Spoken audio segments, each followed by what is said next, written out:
If you're a lineman in charge of keeping the lights on, Grainger understands that you go to great lengths and sometimes heights to ensure the power is always flowing, which is why you can count on Grainger for professional-grade products and next-day delivery, so you have everything you need to get the job done. Call 1-800-GRAINGER, click Grainger.com, or just stop by. Grainger, for the ones who get it done.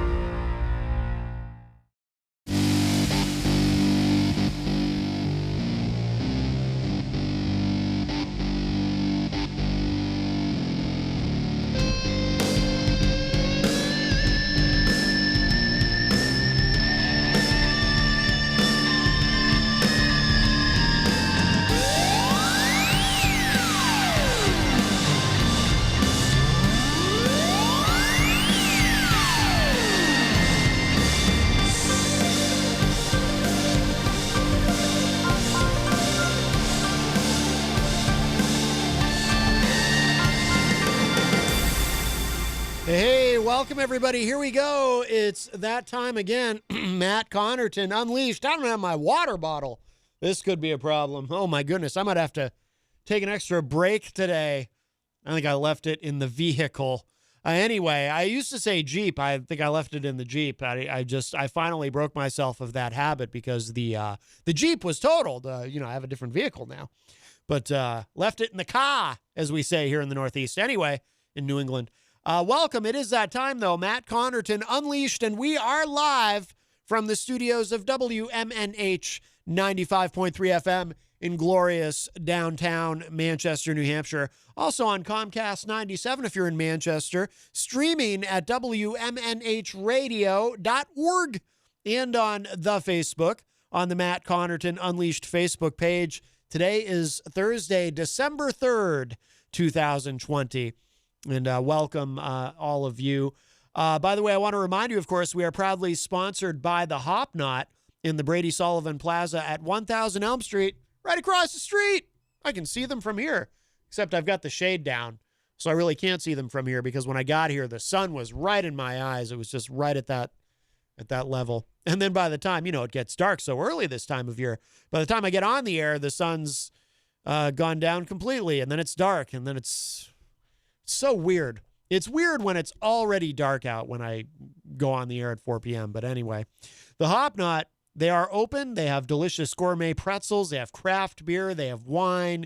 You can even have alcohol delivered. It's an amazing thing and an amazing place. Please check them out.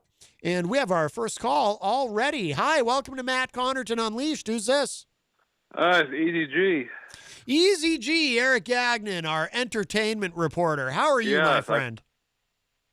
I'm doing halfway decent. Halfway decent. I find myself saying this a second day in a row, but what a difference 24 hours could make. Second day in a row. It's like an inside joke. I know, right? What a difference a day makes would be an easier way to say it. We won't go into that messy situation, but anyways, to change the subject, funny, after that crazy knockdown show yesterday, I was so tired when I got back. Cause I had been exhausted. Up to 12:30 a.m. earlier yesterday. Really? So I went right to bed at 6 o'clock, and I didn't get up till like 2 a.m. Wow. I got up like for half an hour at 11 o'clock, got a little something to eat, and I said, that's it, I'm going back to bed. So I got like 8 hours sleep, and I just woke up for like another hour and a half nap. That was me Tuesday night. Finally got some rest. Good. It is exhausting. Most rest I've had in 2 months. Let's be honest, doing this show is exhausting, Eazy-G. I'll tell you what, we're only 8 minutes in, and already I'm spent. I was so tired when I got home. I said, that's it, I'm lying down. Yeah, good for you. I never do that. I never lay down and go sleep at 6 o'clock in the afternoon. I was tired. Sometimes you got to take a stand and say, that's it, I'm lying down, which is actually the opposite of standing. I like to give you a shout out right now. Ooh. I know a while back you said, hey, Eric, if you're going to do something, you have to say, I'm going to do it. Mm-hmm. Make it happen. Make it happen. So I've reached out to like 10 people about this. I'm thinking about next November, Goffstown High School 35th reunion party. Ooh. And I reached out to the one and only Amanda McCarthy today. She went to high school with you? No, but I I reached out to her about that situation yesterday. Of course, I had to give her an update later today, but we won't talk about that. Right. But right. anyway, well, we can. But... I always steal that phrase from Carol Robert. Who doesn't like a happy ending? Well, there's a few different directions we could go with that, Eazy-G, but that's more. We won't go there. That's more for the other show. Amanda McCarthy and Tom possibly will be the if I can get it approved by the rest of my team, but they will be the entertainment for next November. At what? I don't know all the dirty details, but she says I definitely can do it 100%. It was funny because then I forgot about Tom, so I got a couple hours later. I said, hey, how about Tom tags along? She goes, yeah, we can definitely make that happen. Oh, yeah. Oh, by the way, Eazy-G, Scott Robinson is in the Facebook live chat. He says, can I get the Amanda McCartney tour dates real quick, please, Eazy? Yeah, I don't have it in front of me. She's only doing a few tour dates between now and January 2nd because it is the Christmas holidays. Yes, yes. And she does have a 6-year-old daughter to Roy running around the wherever she's living at now. Tennessee, I believe, in Nashville. Right. She may be a little focused on Christmas, I'm thinking, her daughter. She should be extra careful because she has a young daughter because... oh, I know. I hear you there. But it's funny, so I have Facebooked a couple people about this dream of mine about having this reunion party with the help of other people. I say I can't do this all myself. So I have a couple people that are on my good list, no S list. You're keeping a list? One lady says I can help out at the end, so I wrote it down. And then another lady says, I can help out. Everyone loves a happy ending. Keep me informed. And of course, a lot of people brought up the COVID. Said we if we're going to gather. One lady's a health worker. I said, yeah, you're right. That's why I'm going to think about having it next November. But God willing. Take care of the prostate. We can gather at that time. You don't have to worry about the mask anymore and show who this is. Because, right now, Matt, obviously it's not a good idea to have 35 or 30 people in a room together. No, unless you're having a party at the White House. Then it's, have at it. Right, that super spreader, yeah. Yes, so we're going to try to do things the proper way. So Right. We don't want the Channel 9 showing up at a reunion party and there was a super spreader there. So Right. That would not be good. No, that would not be good. But I'm confused. So it's the 35th what? The 35th class reunion thing? High School reunion party. Have you gone to? Do you do that? Like, do you go to high school reunions? I've never. I have. The first one was 15, and it really stunk. Why? I don't know. This was a lousy party. I hope nobody's listening that was there. But oh well, they're probably very offended. The 30th reunion party was a lot better because I helped out a lot. Oh, well, Eazy-G makes everything better. But I wasn't able to push through the Amanda McCarthy thing, so I'm hoping now it's 5 years later. Wouldn't that be awesome to get the lady a gig? And I'll get the Eazy-G discount. Wow. Is that a euphemism? Back then it was a Derek Gagnon, but I think she was willing to give me $100 off. But see, the only problem was the lady in charge of the whole party with another guy didn't really know who the heck she was and didn't have I think it was $250 to give her. And I didn't have any cash on me at the time. So. But, like I said, so it's me and another lady, and another lady can help out at the end. So we're trying to get this all worked out because it's good to get these things going way ahead of time. So all these people involved. It sounds like a lot of chefs in the kitchen, Eazy-G. Because it's a lot of details, the dirty details we have to figure out. Dirty details. Oh my! What kind of a party is this going to be? Sounds scandalous. You got to get the decorations. You got to get people to come. You got to get tickets. And then to reach out and a shout out to my friend Laura, the animal lady. She came up with like 100 different things to do. So I'm going to write it all down. She was on the morning show today. She's big at the fundraising and having situations over at the what's that place on the Manchester, the ski place? Oh, McIntyre. Yeah, so she's organized a lot of different celebrations over the years because that's what she does. Yes. So I reached out to her and I'm gonna write it all down. She came up with this place and then check out this place and do it over here. You might be able to get a place for free. And I said, wow, free is good. Free is great. I like free. I went to Foundry 5 years ago this coming year, and it would cost like $85 for a ticket. $85 for a ticket? Yeah. Well, that price is very expensive, so I'm thinking the Foundry's out. Wow. Too high price. That's about $84 place, more. We can offer the place for free. maybe we can get like 100 people to come. Wow. I think a lot of people didn't come 5 years ago. $85 is a lot of money, even though I paid it, but right. That was stretching it for me. I don't think I paid $85 for anything my whole life. Like you like to say, I'm a cheap SOB. I do say that. Yes. So if I can go to a party and get the room for free, and that would be a great deal. Well, I work in radio. I don't ever have any money. By the way, Eazy-G, did you end up? We won't say who, but I am curious. Did you end up accepting the friend request that you received? I did, because you told me the why not, So. Why not be friends with her? And right. I guess we'll leave it with this thought for the listeners and the Facebook Live. I guess the person we're talking about missed me. So. Oh, she missed you. Help her. Ooh, maybe she likes you a little bit, huh? Mm-hmm. I don't know, because she has a boyfriend now. So. Oh well, hey, is there a ring on that finger? No, there is not. Well, then, hey, But like a good buddy of mine says, if you can't influence your environment, guess what? The environment influences you. Wow. What? It's an old Curcio statement. It's not really my friend's statement. It's a what? I went back in '93. It's a 3-day church event. It's an old Navy SEAL. But anyways, maybe it can be another one of those situations where it's a miracle on Elm Street. Right. I think it's what it would take for that particular person to change their opinion.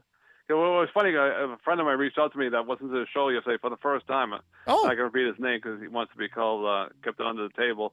He said, "Wow." He said that was an interesting show. I listened to about half an hour of it. I researched the song. He says, "Wow, really bad song," because he's all into the science of wearing the mask and being careful and everything like we are. Yeah. And I said, "Wow." He said, "You were a little mean to her yesterday, I thought." I said, "Well, she was a little mean to us back." Yeah. She was a little snarky with me when I tried to be polite and professional when I messaged her and told her that she was disinvited, and she was a little snarky in return. But whatever. It's just like I say, it's just I chalk it up to another weird event in 2020. Yes, what a strange year it's been. Oh, like I said, I've been talking to this particular person almost every day for a couple of times a day for a month. So. Wow. Oh yeah, and I'll leave it with this. My final thought of the day. I don't want to clog up the lines, but she was telling me when I first responded to her, I said, "Was there something wrong with your Facebook page?" What do you mean? So I responded to, "I don't know what happened, but I said, I'm back in action. Is there anything I can do to help you?" Well, so guess the person said, "I think I'm all set, but because I do have something that I want to send to you, and eventually I'll bring it in so I can show you off the air." Wait, she sent you something? Yeah, well, I'll show you what it is off the air when I come in next week. Okay. Huh. I'm a little pregame. Very curious. Well, I like I say, I don't want to give this particular person any airtime on the radio. So. Right. It's nice that she didn't I'm gonna take things nice and slow. Okay. I'm genuinely very curious. What? I'm still not gonna promote her stuff on my Facebook page. So I'm gonna keep a little bit slow right now. See what happens. Put my toes into the ocean a little bit. Sure. I think that's wise, Eazy-G. I think that's wise. Yeah. Oh, by the way. It's enough of my foolishness. I'm going to clear the lines and have a good day. All right, Eric. Thank you for the call. Take care. Bye-bye. Well, I'm very curious. I'm just very curious. I didn't get a chance to ask Eric because, when he decides he's done, he's done. But he did message me. He was very upset that Sting apparently showed up on this week's edition of All Elite Wrestling Dynamite on TNT. Sting is 61 years old, and Eric hates when the old guys come back. It's very upsetting to him. Anyway, so that opens up a line for you, 603-250-6007, 603-250-6007. Of course, you can also send a text to 617-917-4476. Tweet me at Matt Connarton, or send an email to matt@mattconnerton.com. And, of course, you can always interact and opine in the Facebook live chat. We'll say hello to everybody in there in a moment.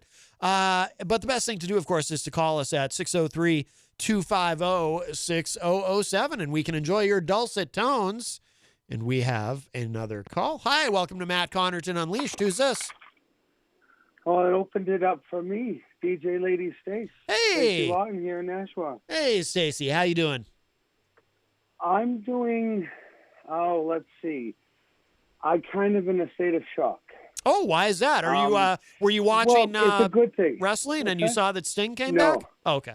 No, but that would have probably shocked me. Yes, yes, of course. But today it happened, and after 2012, and then having to work hard for 8 years, and sometimes doubting that a moment like this would happen, it finally happened, and I got sworn in on the call this morning, and it's been an interesting day because I guess my sometimes, because we've talked before, and I've actually was on the phone earlier with Tony D, so a big shout out to Tony D. The Tony D show, yes. Yes, the Tony D show, because he's been talking a lot about mental illness, and it's very helpful sometimes for even me to hear about it. And then I called him his show last night, but today I'm just really, I guess, some of my fears of I'm confident that I could do a good job. I've been studying for it and everything else, but sometimes you start something new and you get your dreams are all right there in front of you, and you start to have because of mental illness. Sometimes you're like, am I going to be everything I hope to be, or that I promised to be? And I'm happy and I'm eager to get started, but I just I really want to make something good out of this, and I don't want to mess it up for the citizens who the 1,615 voters who trusted me to do this. Yeah, of course. Well, it's kind of a sobering day, I guess you could say, because I mean, you're with Jenny, and she served before, and I even referred to her as the honorable today. Yep. Sometimes that even can be a lot to swallow, because I've always thought of myself as just just like you, Matt, like everyone that listens and the people that I serve. But now I am in that position, but it's like I kind of just want to, just be, a good representative that's, still,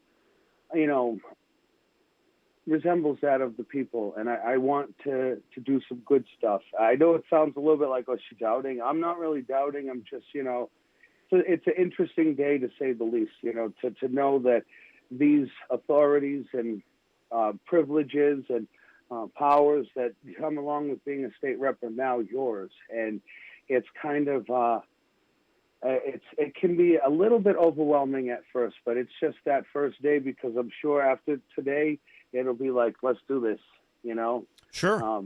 But it's kind of a sobering day, and it's kind of that moment we've talked about before with Don COVID. I think he hit that sobering mark, but I don't think he hit it the right way. I think he was probably a little scared, like I am, for this, but for my position. But he was taking that. But I think the fear didn't take him in the right direction. I think most of the time it should take us in the direction of, okay, take that fear and use that as your passion to do good for the people. Right. Well, I think I think the anxiety and the fear that you might be feeling, and maybe, I don't know if fear is necessarily the right word, but I think it's natural to feel somewhat anxious about it. But I think it's in a positive. It's coming from a positive place. You want to do well. Yeah. That's the whole reason you did this, is because you want to do well and you want to serve the people and your constituents and everyone who supported you, and I'm sure even the people who didn't necessarily support you, but who are your constituents. And so that comes from a positive place. You want to do well. You want to excel because you want to do well for the people. So I think that's exactly great. It. I think it would actually be troubling if you didn't have some anxiety and trepidation about it. It would be like, well, come on, this is a big deal. So. Yeah, it is. And I also, while I have you on, I want to just give a shout out to my wife, Lindsay Groves. We call her DJ Zombie. she's been putting up with the brunt of my anxiety today. And so, you know, she's a strong woman, especially a strong woman to be able to be with someone like me sometimes. So I know I told her I'd be calling, so if she's listening, I want to tell her I love her and I appreciate her. Well, it's very nice, and you know, I'm sure she's very proud of you. Yes, and she keeps saying she is, and when I start doubting, that's when she gets on my case and she puts me back in my lane. You know? I mean, I don't know. Sometimes you don't always need, like in your situation, Matt. I know you said you and Jenny are not married, but I'm sure both of you help each other when you start to go astray. You're like, hey, of course, get back in your lane. Oh, absolutely. I think everybody sometimes needs that special someone that keeps them grounded, you know? Definitely. Yep. So, no, that's so very, you. very accurate. Thank you for, I'm sorry, yeah? No, I was just saying that's very accurate, your assessment there. Yes. Definitely, yeah. Definitely. So, hey, I don't want to take up any more of your time. I can't wait to hear your show today, and I'm also going to be over at work, you know, talking with Tony D on his show later too. So, you know, just also while I have, because I don't think I've quite said it yet on your air, I've said it on my Facebook, but to anyone that might be listening to your show that's from Nashua or from my district, from my, you know, verbal words, thank you for a second chance. Thank you for trusting me, and I promise to do the best I can for you over the next 2 years. Very good. Very good. Outstanding. Thank you. All right, Stacie. Thank you so much for the call, my friend. Thank you, and we'll be in touch. All right, sounds great. All right, take care. Bye-bye. Bye-bye. All right, the Honorable Stacie Laughton just had been sworn in to be a state rep from the great city of Nashua, New Hampshire. So very exciting. And of course, I think it's, you know, normal and would be expected to you feel a little bit of nerves, right? A little bit of the jitters, but she wants to do well. And I think that's great. That's important. Well, that does open up a line for you, 603-250-6007, 603-250-6007. You can also send a text to 617-917-4476. Tweet me at Matt Connarton. Email me, matt@mattconnerton.com. And, of course, there's always the Facebook live chat. But best thing to do, give me a call, 603-250-6007. We'll say hello to everybody in Facebook or on Facebook in a moment. But quick programming note. So tonight at 6 p.m., because it is the first Thursday of the month, I will be making my monthly appearance on The Dr. Kevin Show, which you can find online. That airs on Ohm Times Radio, and that's Ohm, O-M, as in Ohm. ohmtimes.com/IOM is the direct link. The Dr. Kevin Show is from 6 to 7 p.m. Eastern. So right after this show, I will be calling in to that show as I do every month, and we'll be talking about politics, and there's always a myriad of things to discuss in the political realm. So I look forward to that. So if you get to the end of today's show here, if you get to the end of Matt Connarton Unleashed and you go, oh no, I need more Matt Connarton. Well, there you go. You can get another hour of me on the Dr. Kevin Show on Ohm Times Radio. So that will be tonight from 6 to 7 p.m. Also, I did share the link in the Facebook live chat as well for anyone who wants to check that out. Let's see. Speaking of which, we'll say hello to everybody in the Facebook live chat. I see Wayne Noel. First one in today. Wayne is a top fan all the way from Michigan. Says good afternoon, everyone. Eazy-G is in the Facebook live chat. He's a top fan. He called a few minutes ago. He says, what a day to be alive, Yahoo. Well, yes. I think every day is a great day to be alive, Eazy-G. What's the saying? Every day above ground is a good day. Unless you're a spelunker, in which case you're going to be spending some time underground. It's inevitable. Or maybe you're not necessarily below ground, but you're in caves. I don't know. I don't know anything about spelunking. I just remember from the video game Dig Dug that I used to play when I was a kid, and you were a spelunker and you went around but that was under the ground, right? Texas Michael Martineau is in the Facebook live chat. He's a top fan. He says, the weekly die-on is a replay tonight. They just postponed, FYI. Oh, okay. Well, that works out well for me because I won't have to leave this room to call into the Dr. Kevin show. I can just sit here and call. Or perhaps I'll move over to the couch. Perhaps I'll sit next to the giant cardboard Peter Whitehead here in the studio. By the way, I just put it on for those watching online, I just put it on the big camera. This room, I'm just amazed. This has to top last year, the Miracle on Elm Street. They've been taking donations for that. Peter White and Matt Cushane, they team up for that every year. And they've been accepting donations on the morning show. And I'm just amazed. I swear to God, I think there's like double the amount of stuff in this room. You can't even, if you're watching online, you can't even see all the stuff that's on this wall here. It's just amazing. Very, very successful this year. So congratulations to those guys. Great job. I believe, I thought they were accepting donations through tomorrow, but then I think Texas Mike had said it's actually December 11th. But anyway, make sure you check out the morning show for that to keep up with all of that. But just great job, everybody who donated, who has donated, who is going to donate. Just amazing. So fantastic. It kind of helps to restore my faith in humanity. If you're a regular listener of the show, you know my faith in humanity has taken some hits because of COVID. But but my faith in humanity is somewhat restored when I see the way that people have been so generous, donating all these toys and money too, from what I understand, for the Miracle on Elm Street charity. So great job. Makes me feel good just to see it.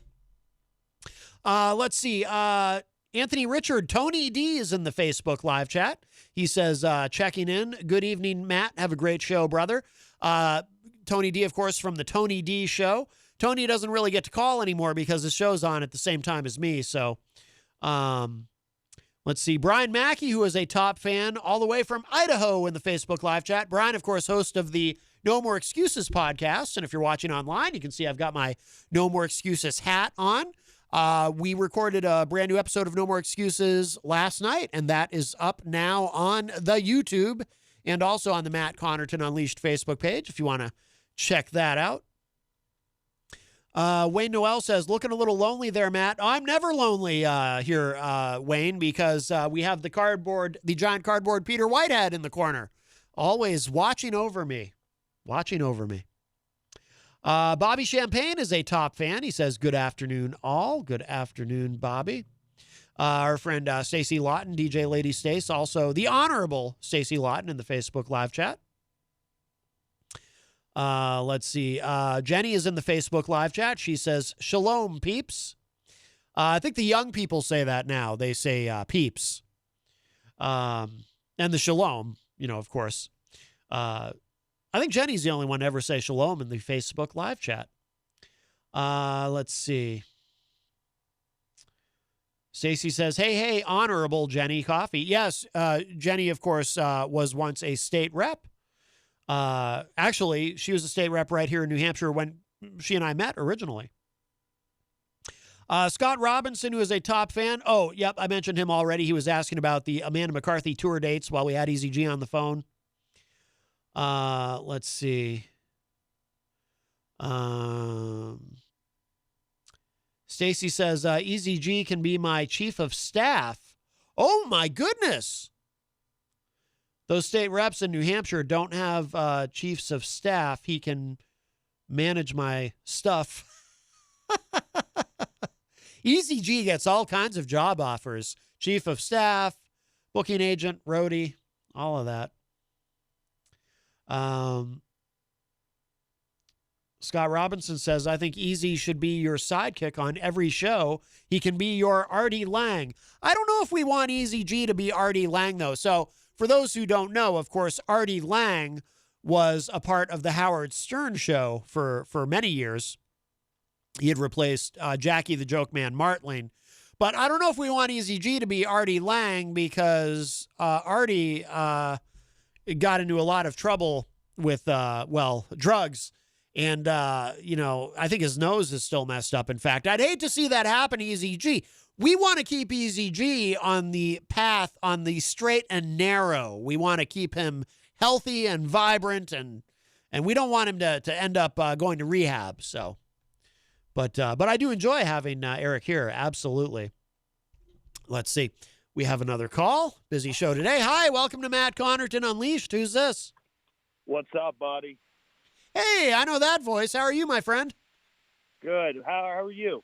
Good, good. We don't hear from you much anymore, but I know you're on the air at 5, and I assume, the hour leading up, you're preparing for your show, the Tony D Show, online. Yeah, I just finished up, so I figured I'd give you a call. Yeah. I wanted to let you know I have Michael Gearson, columnist for the Washington Post, coming on next Thursday. Really? And yes, I've been going back and forth with the Instagram and the Twitter, which is absolutely phenomenal to use for networking. So I have a lot of questions about the vaccine for him. Yeah. This week. So he wrote a column about 2 weeks ago about the vaccine, and it was a very intriguing article. So I reached out, and I reached out via email because all their email information is on the articles. So I reached out, and he got back to me. So he's giving me a 15-minute spot, but that's cool. You know, that's cool. So if you're free and you got some questions for someone at the columnist, I would love to hear what you would have to say to him. Well, I mean, I'm on the air 4 to 6. At what point in the show is he going to be on? 6:30. Oh, so that actually would work. Yeah. Oh, that's fantastic. Yeah. Okay. So where he wrote an article about funding for mental health about 2 months ago, and then he wrote an article about vaccines. So it's going to go hand in hand with one another with what I'm going to be talking to him about funding and how, the UK is getting like $1.25 billion for like mental health funding for programs, and like America is only getting like $325 million. So there's just a lot of things that I want to, discuss with him. So figured, network with you, let you get someone that you could have too. Oh, that's fantastic. Yeah, that sounds great. And so that's going to be Thursday of next week? Yes, Thursday of next week. Very nice. Very nice. Okay. Outstanding. Hey, by the way, how are you how are you feeling? I know you had the COVID test. It came back negative, right? Yeah, I'm good. Yeah. We're good. We're back to work. Everything's up and running. Things are a little bit crazy though down here. I mean, I think the fear of it now after the scare, it's a little bit deeper than it was before. Yeah. I mean, I was scared of it before, obviously, but it's the fear of just like, hey man, you want to stay like a little bit further away from me? Like, can you move over there? Can you move over there a little bit? Like, please don't be up on me. I'm tending to see myself ask people to do that, and they are respecting it. So, that's good. A lot of people will turn around and be like, oh, I'm sorry, I apologize. Yeah. Yeah. So, but no, we're good. Good. We're good. My aunt has it though, and she's in South Carolina. Oh no. So, yeah, she has it, but she's on day 8 of symptoms from so she tested positive like 9 days ago, but she's 8 days in on symptoms, and she doesn't have it. She's very achy. She's very fatigued, but she's starting to gain traction. She doesn't have no respiratory stuff. She doesn't have no cough or nothing like that. Okay. So my prayers are hopefully being answered with that. Yeah. I just found out about that 3 days ago. So okay. But she works in she works for children. She works in a pediatric office. Yeah. So who knows where she got it from? But she said right now it just feels like a flu, but like 50 times worse. That's what she's feeling. It's weighing her down. Oh, I bet. Yeah, that's. I mean, just having the flu is terrible. So, 50 times worse. That's pretty bad. But you said she's kind of the first thing she didn't lose her her taste, because when she she lost a sense of her smell, but when she like eats though, she can still like have a taste, even though like I found that weird, because if you lose your sense of smell, like sometimes you lose your taste, but she said she could still taste food. Yeah. But she definitely lost her smell, because her house, she said that she talked to my dad, that the whole house has like the pine stuff in it for Christmas. She can't even smell it. No kidding. She can't smell any of it. She said, from according to my dad, it's like a crazy like voodoo thing. Like it like makes her lose her appetite. So. Oh wow. Well, hopefully that comes back for her. I don't know. I mean, come to think of it, I don't even know. Do people when they lose their sense of smell and or taste, does that come back usually or no?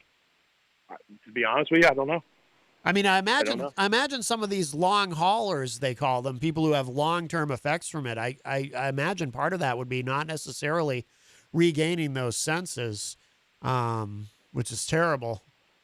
But yeah, well, yeah. I found the article interesting today that former President Bill Clinton, George W. Bush, and Barack Obama are going to get the vaccine as soon as they can, and they're going to make a campaign thing,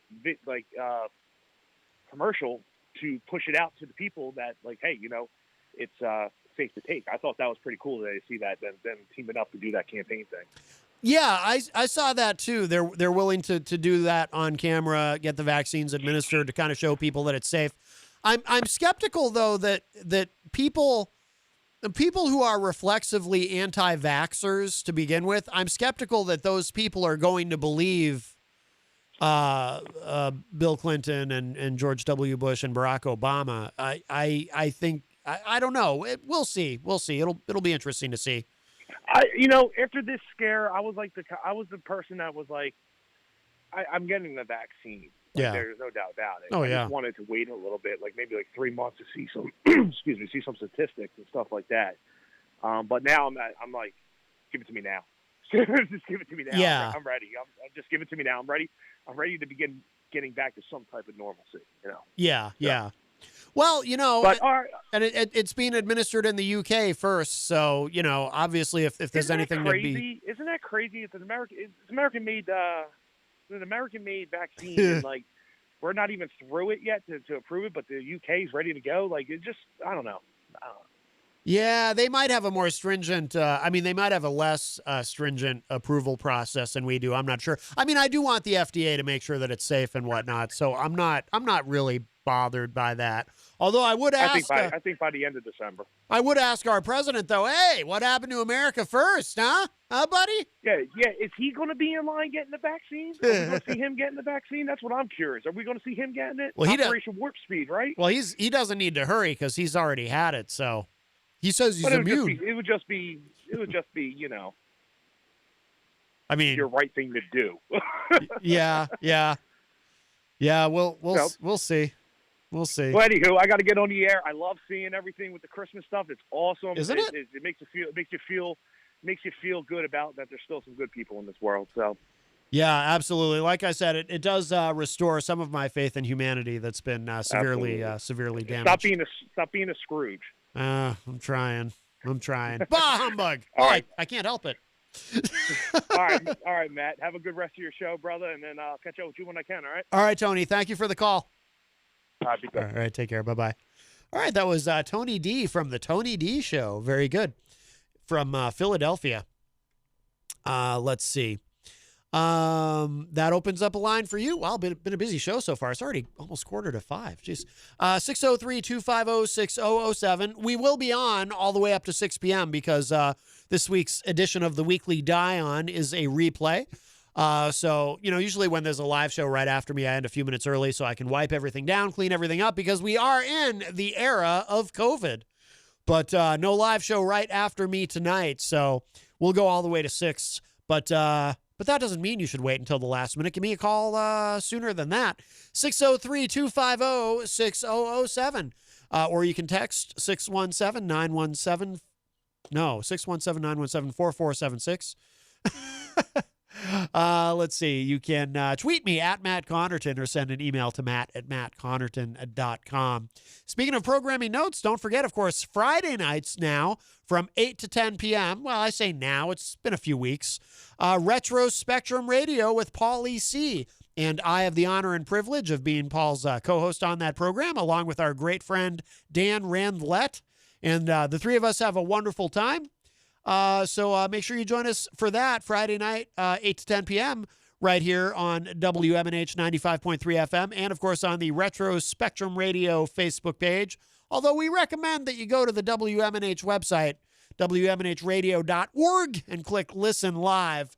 listen to the show there. You can participate on the Facebook, but listen to the show on the audio stream if you're listening from somewhere other than Manchester, New Hampshire with a radio, because the Facebook gets a little, we're still having that issue where they keep interrupting and blocking the video of Retro Spectrum Radio when we play music. We don't have that problem as much on this program because, well, I don't play as much music, but also when I do, I submit a dispute when they block my videos, and I usually win those. I appeal all of them. I usually win, and they kind of leave me alone now. By they, I mean the Facebook. Damn you, Zuckerberg! But anyway, let's see. Oh, yes. Eazy-G is in the Facebook live chat. I did mention after Eazy-G's call, Sting, come on, time to retire to the rocking chair. Now, for those of you who are not aware, if you're not a wrestling fan, you might not know this. No, we're not talking about Sting from the Police, and, of course, a stellar solo career as well. We're talking about Sting the wrestler. But, yes, I did see the clip. He apparently has been signed to All Elite Wrestling at the age of 61. But from what I read online, he is not going to be doing anything physical. He's just an on-air character. But Eazy-G gets very upset. He doesn't like it when the old guys come back and come out of retirement. It really bothers him. Yeah, Texas Mike points out in the Facebook live chat that Sting is not going to wrestle. Texas Mike, of course, himself retired. He's a former AWA tag team champion from the 1970s with Blackjack Mulligan. And he's in the WWE Hall of Fame. Let's see. Miriam Banish, who is a top fan, is in the Facebook live chat. Hello. Eric Street is a top fan in the Facebook live chat. He says, my friend's business, NH iPhone Repair, opens up on Industrial Drive on Monday. If your phones break, go there. There are 4 other locations. Oh, very nice. Yeah, it's always good to support local businesses. Who knows? Maybe there'll be a future sponsor. Stefan Philbrook, who is a top fan, is in the Facebook live chat. Stefan says, Thirsty Thursday. Well, Stefan, if you're thirsty, speaking of sponsors, I recommend the Hop Knot in the Brady Sullivan Plaza at 1000 Elm Street. Bobby Champagne says, give him hell, Stacie Laughton. Stefan made a comment about the cardboard Peter Whitehead that I'm not going to read. That's more of a comment for the other show that I do, Matt Connarton Unsheathed, which is, of course, only available on the dark web, not here at WMNH. And I'm legally prohibited from telling you how to find it. Let's see. Texas Mike says, oh, they're doing the raffles tomorrow. There are raffles as part of the Miracle on Elm Street. They'll be doing that tomorrow morning on the morning show. And I think they might even go a little long with it. I think I heard Peter say that when I heard the replay, that tomorrow's morning show might go longer than 9 a.m. because, they'll have a lot going on. So that's fantastic. Bobby says there's a lot of Christmas shopping that needs to be done. We are running out of time. Yeah, I guess. I'm just so not. I'm a Scrooge. What can I tell you? Hi, welcome to Matt Connarton Unleashed. Who's this? Hey, Matt, this is Ron again. How you doing, brother? Good, Ron. How are you doing? Thank you very much for asking. Matt, I was listening to Thursday night's late night show, and I guess it was recorded from the past and from your other radio station that you work at and do, and you guys were talking about the old banquet foods and stuff like that. Oh, you're talking about Pauly C's show, Retro Spectrum Radio. And yes, Paul, just for people who don't know, so Paul, during that show, which airs live Friday nights from 8 to 10, he played a clip from an old show that we did from 2015 before we were all here at WMNH. Yes. Oh, okay. I thought for some reason I thought that was your show, but it's his show and you were a guest. Right. Well, it airs that clip that he played aired on the version of the show that aired on my internet streaming service, which I don't talk about it much here because people get uptight about it if I promote that on the station. One way or the other, it was actually a cool show. It was I have to say, it was good to hear the old time stuff and and the banter and the comments that you guys had all along. So it was worth. At night when I go to bed, if I can't sleep, I turn on my favorite stations, and it's just cool to listen to no nonsense, sometimes stuff that's kind of funny and old, so I like it. Cool. Yeah, I'm glad. Yeah, Paul has been getting a lot of positive feedback from listeners about the show, which he works really hard on. He does all those pre-produced segments, and he puts a lot of work into it. So if he's listening right now, and he probably is, I'm sure he's very happy to hear that, Ron. And I'll make sure that he heard your comment if it turns out he's not listening right now. But no, that's great. He loves getting that kind of feedback. Very good, Matt. Very good. Sometimes it's funny. I'm not sure what it is. Your volume's going in and out, but I don't know if it's my phone or what. But for the most part, I heard what you said. It might be your phone. I would suggest taking it to what's the name of this business that Eric Street was promoting? I can't find it now. Anyway, you should, Ron. I would suggest taking your phone to New Hampshire iPhone Repair. I'll give it a thought. I'll give it a shot, or a thought, anyways. There you go. Probably just a bad connection. I'm sure your phone's fine. Before I hang up, one last thing. Yes. If I caught you off guard, or you didn't find the humor in my comment yesterday, I apologize for. It's okay. For what I said. I just saw that I really got a low note or a decoy on the rating scale. So I know that didn't go over well, but no. You got my apology. No, Ron, no need to apologize. I don't, it's not the most flattering cartoon character to be compared to, but that's okay. I understand. I know what it is. It's the long hair and the hat, and I get it. And the headphones and running the show. So that's what it all boiled down to. I get it. It's cool. It's cool. I mean, very good. I got that off my chest. I could sleep tonight. We can all sleep better now, Ron. All right, brother. Have a good night and happy holidays and everything else. All right, my friend. You too. Thank you for the call. Appreciate it. Bye-bye. Bye-bye. All right, that was our friend Ron.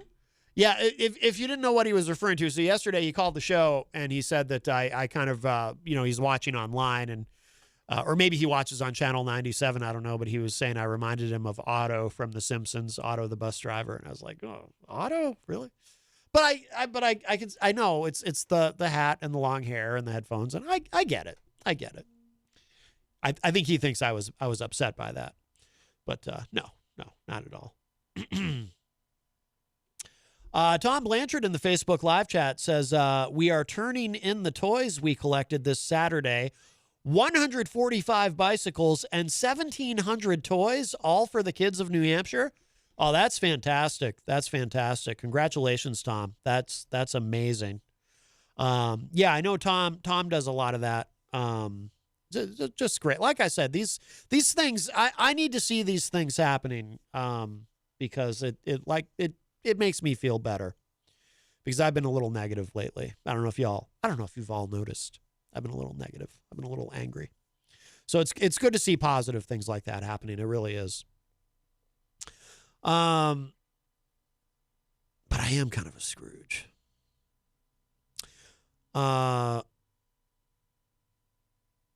Bobby Champagne says Matt Couchane ends his quarantine on Saturday. Hope all is cool from then on. Oh, I didn't realize he was in quarantine. Let's see. Jenny in the Facebook live chat says, bite me? I'm not sure what.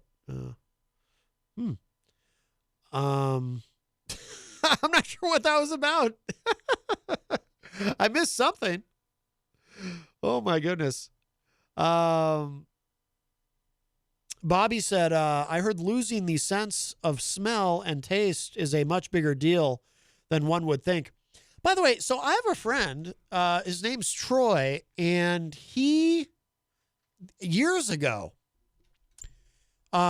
this was probably more than a decade ago now, Troy and I played in a band together for a long time called The Jinxed. Maybe we still do. We never officially broke up, but Troy lost his sense of taste, and it was very mysterious. Not recently, nothing COVID related. This happened like at least a decade ago. I haven't really talked to him in a while. I don't know if he ever got it back, But when it happened, he didn't lose his sense of smell, but he lost his sense of taste, or at least it was greatly diminished. And he was frustrated because he couldn't, it made it hard for him to enjoy his beer.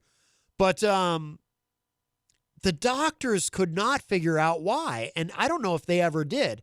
It was something that just happened to him for no apparent reason. He didn't have any other health problems that were happening. Just one day, all of a sudden, he could no longer taste anything. And I don't think they ever figured out why. It was very mysterious. Let's see. Oh, Robert Dion is in the Facebook live chat. Of course, Rob is the host of Through the Stage Door here at WMNH and the entertainment reporter on the morning show. He was on this morning via Skype. I think Rob is quarantining because he had a test recently, he was saying. But I think he's close to the end of it. But, of course, so you can hear that on the morning show every Thursday morning. Rob does a great job. Let's see. I just want to make sure we didn't miss anybody here. Geez, wow, it's already almost the top of the hour. And we still have a bunch of stuff to get to. Bobby Champagne says, did you see the promo of the three presidents, Clinton, Bush, and Obama, lining up to prove the vaccines are safe? Yes, absolutely. Did see that. It's a great thing. Like I said, though, I don't know who they're going to convince with that, because people who are reflexively anti-vaxxers aren't going to believe those guys anyway. I don't know, but maybe. We'll see. I just want to make sure we don't miss anyone, and then we'll take a break because it's already almost. Oh, DJ Midas is in the Facebook live chat. Midas, of course, host of Late Night Delight, which you can hear every Saturday night from 12 midnight all the way to 4 a.m. with a replay on Sunday night. Midas says, hey, guys, sneaking in a listen at work. Very good. Very good.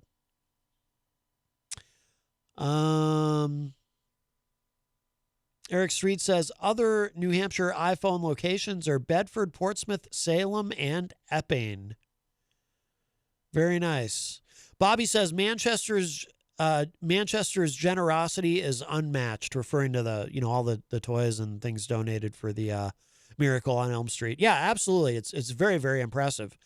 This has to be more than was here last year. It's got to be. Miriam says, yeah, I've been more negative too, but not a Scrooge, just weary of hearing about COVID. Let's see, and we have a call. We'll grab this. Hi, welcome to Matt Connarton Unleashed. Who's this? It's the Don't Get Mad, Get Video guy. Dave Ridley, how are you? I am ever the same, yet ever changing, just like the ocean. I see. Your name came up on the No More Excuses podcast, this week's edition of that. You can find that on the YouTube we were talking about you. Oh, good. I thought I would just Google No More Excuses YouTube. No, just go on YouTube and look up No More Excuses, or look on the Matt Connarton Unleashed Facebook page. You'll find it there. Oh, thanks. Yeah. What's on your mind, my friend? News from the State House. Okay.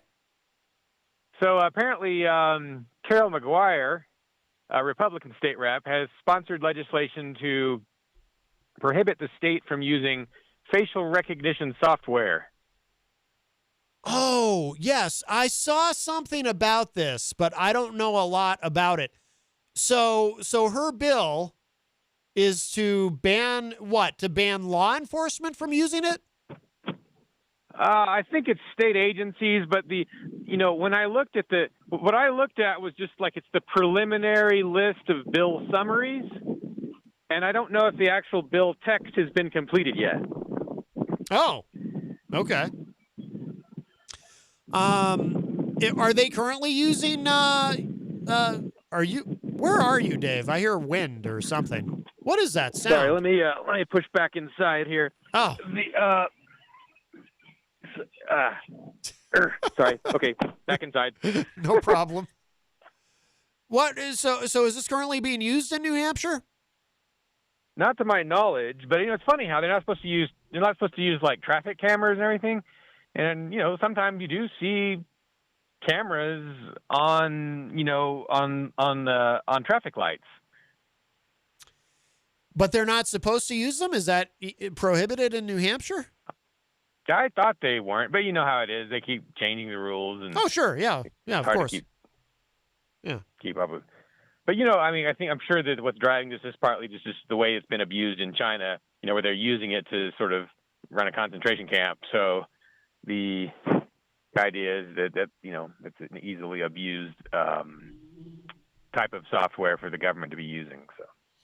Yeah, I know that in some places, I assume this is the case in China, and I believe, if I'm not mistaken, like in London, in that city, they're on every street corner, right? Like they really went for it when they started installing these cameras so they can watch you like anywhere that you are in the city.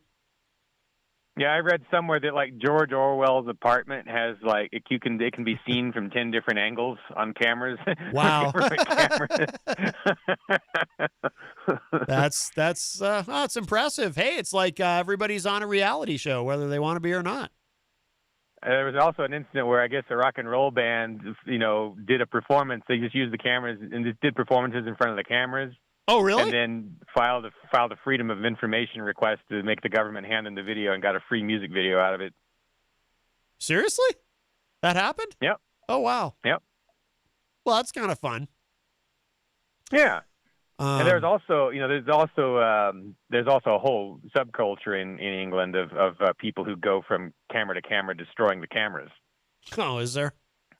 I'm sure there's a hefty penalty for that if you get caught destroying those cameras. Probably, but it makes great video on YouTube. Oh, that's interesting. So there's actual YouTube videos of people doing this?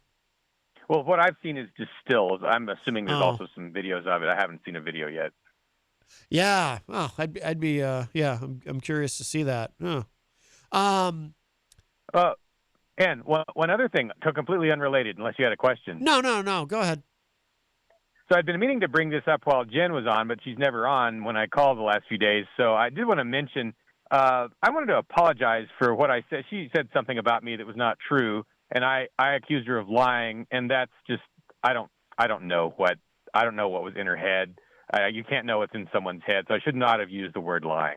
So I'll mention that. I'll email her probably, but I wanted to mention that publicly too. Oh, that's very nice, Dave. That's very nice. What do you remember? What she said that wasn't true? It was something along the lines of me refusing to wear a mask. Oh, right. And then you got upset. Yeah, because you're not an anti-masker by any means.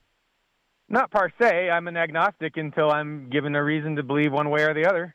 Right, but I commend you for erring on the side of caution and wearing a mask. I think that's great. And above all, do no harm. Exactly, and I think that's where there might have been a little bit of a disconnect. But no, but I think right, and of course, obviously, she wouldn't intentionally lie about you or anything. So I think that's great. Good for you, Dave. She's listening right now, as far as I know. So I'm sure she appreciates hearing that. Oh, good. Thanks. Yeah, absolutely. You're a good man, Dave Ridley. Yeah, they said that to Charlie Brown too. Well, Charlie Brown's that's true. Yeah, but you're like a real. I mean, you are a real person, right? You're not a cartoon character. Well, that'd be weird. No, I've met you, so you are real. I know for a fact that you're real. Unless that was I think therefore I am. But you could be a cyborg, or you could be a hologram. Who knows? Well, only you know. I the truth. I can't wait to hire my army of talk radio robocallers. There you go. AI. Yes. All right. Well, we are a little bit past the top of the hour, so I'll let you go, Dave. But please give the Ridley Report a plug. Ridley Report. Doing stories that are long and stories that are short. Asking nasty questions. Letting bureaucrats retort. Ridley Report. Ridley Report. I tried to harmonize a little with you at the end. Did you like that? That was more like synchronizing. Yeah, you're right. I couldn't find the octave. I'm sorry. All right, Dave Ridley. Thank you for the call, my friend. Stay safe. You're welcome for the call, my friend. All right, you got it. Bye-bye. All right, Dave Ridley from the Ridley Report. Let's take a break. I got to get some water. I forgot. If you're just joining us, I started the show off with terrible, terrible, distressing news today. I forgot my water bottle. And I'm a little dry. So let's take a break. We will come back. We will do some more stuff. We got plenty to discuss that we haven't gotten to yet. The president gave a little presentation apparently online. It's 46 minutes long, and I didn't really watch any of it. But anyway, I haven't played this track in a while. Let's do this. This is State of the Union, James McMurtry. And then we'll be back. More Matt Connarton Unleashed coming up. Don't go away.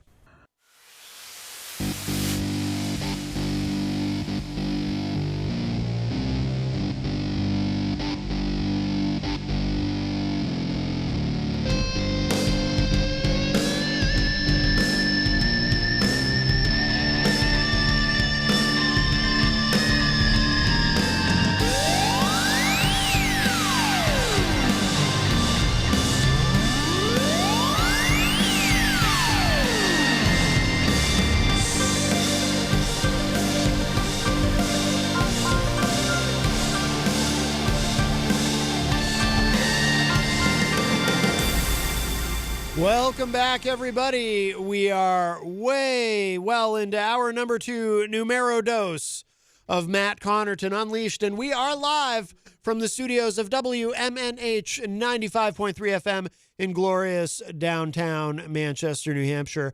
Also on Comcast 97 in Manchester, streaming at WMNHradio.org. And on the Facebook on the Matt Connarton Unleashed Facebook page. Today is Thursday, December 3rd, 2020.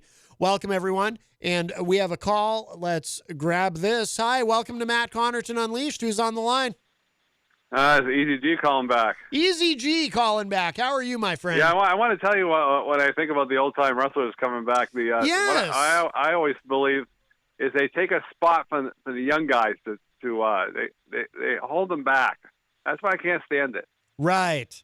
What would be I don't know if you feel that way. What would be the mandatory retirement age for professional wrestlers? It's got to be 60. So he's over the limit.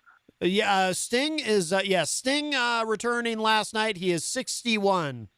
If they learn a lesson, if AEW learns a lesson, if anybody's listening from AEW, maybe they'll figure out what'll happen at WCW when they use all the old farts from WWE. Ooh. How'd that work out?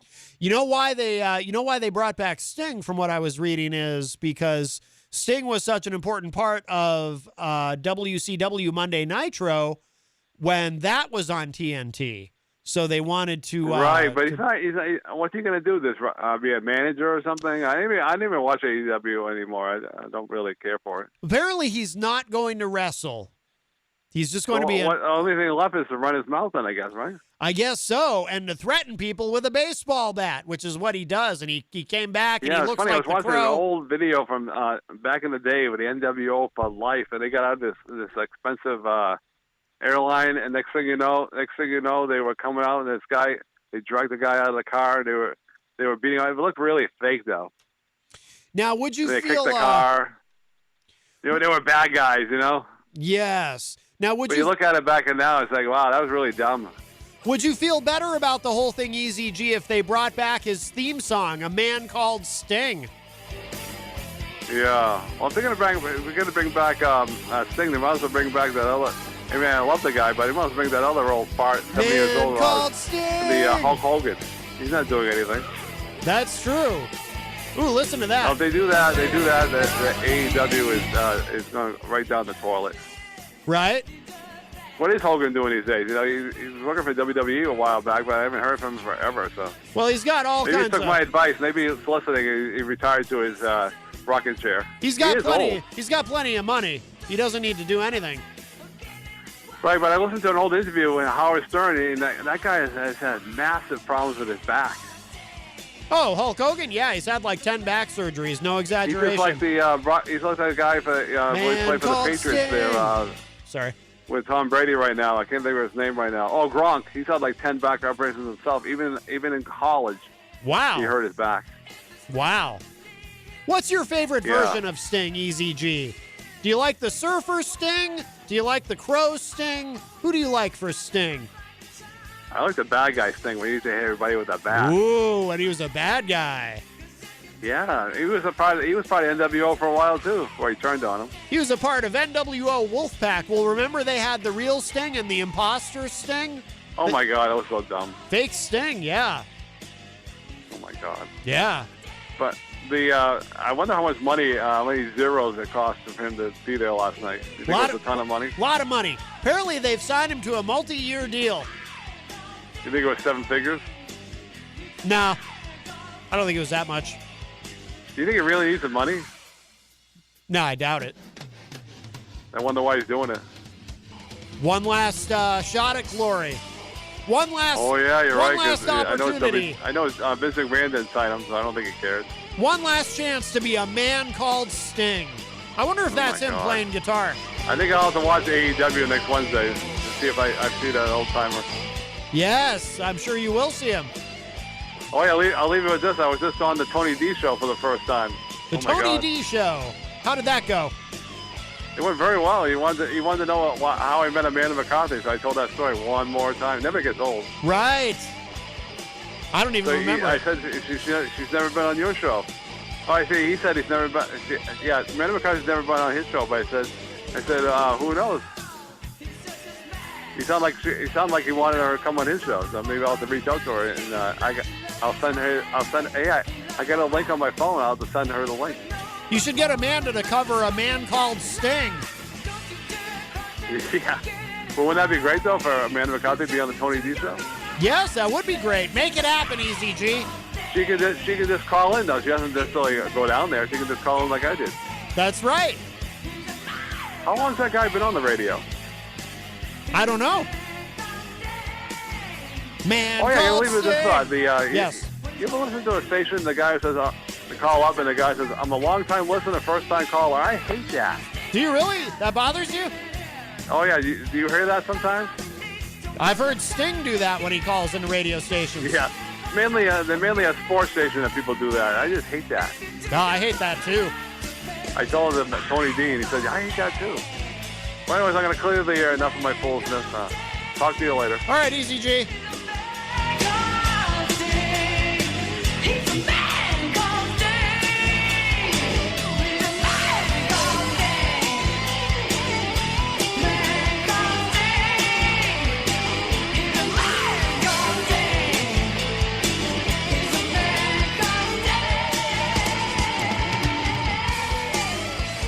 Yes.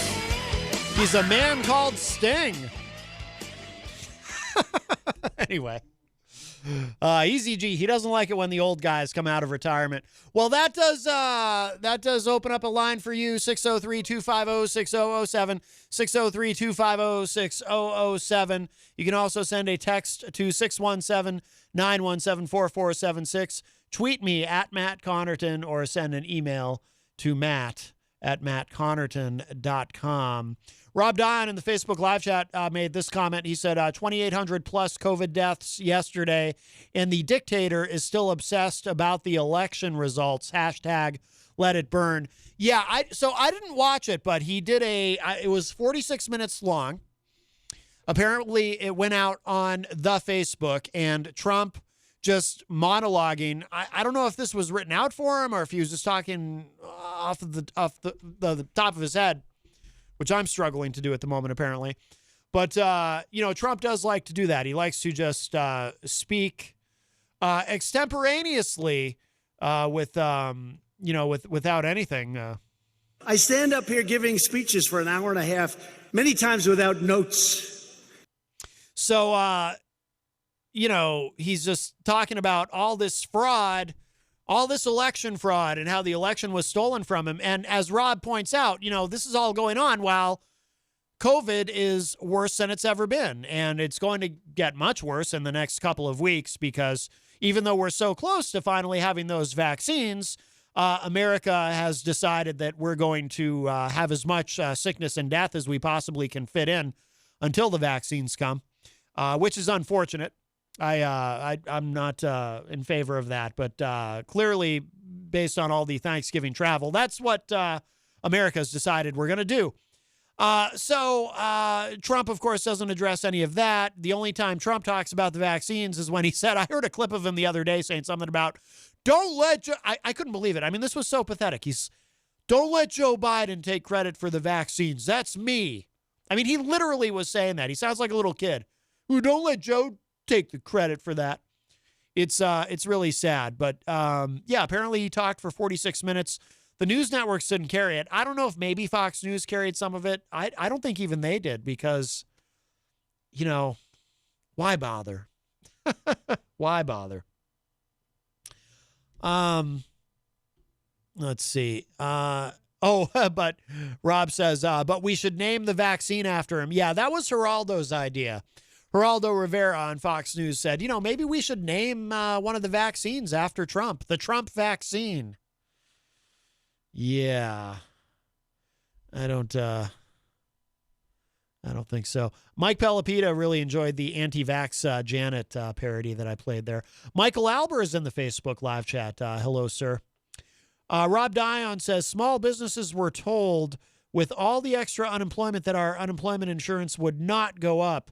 I was denied unemployment from the Majestic's UEI, and our rate went from 0.01% to 10%, a 1,000% increase, and they wonder why small businesses are dying. Well, and I can tell you too, Rob added too, I was screaming when I got that notice. Thank God the building was closed.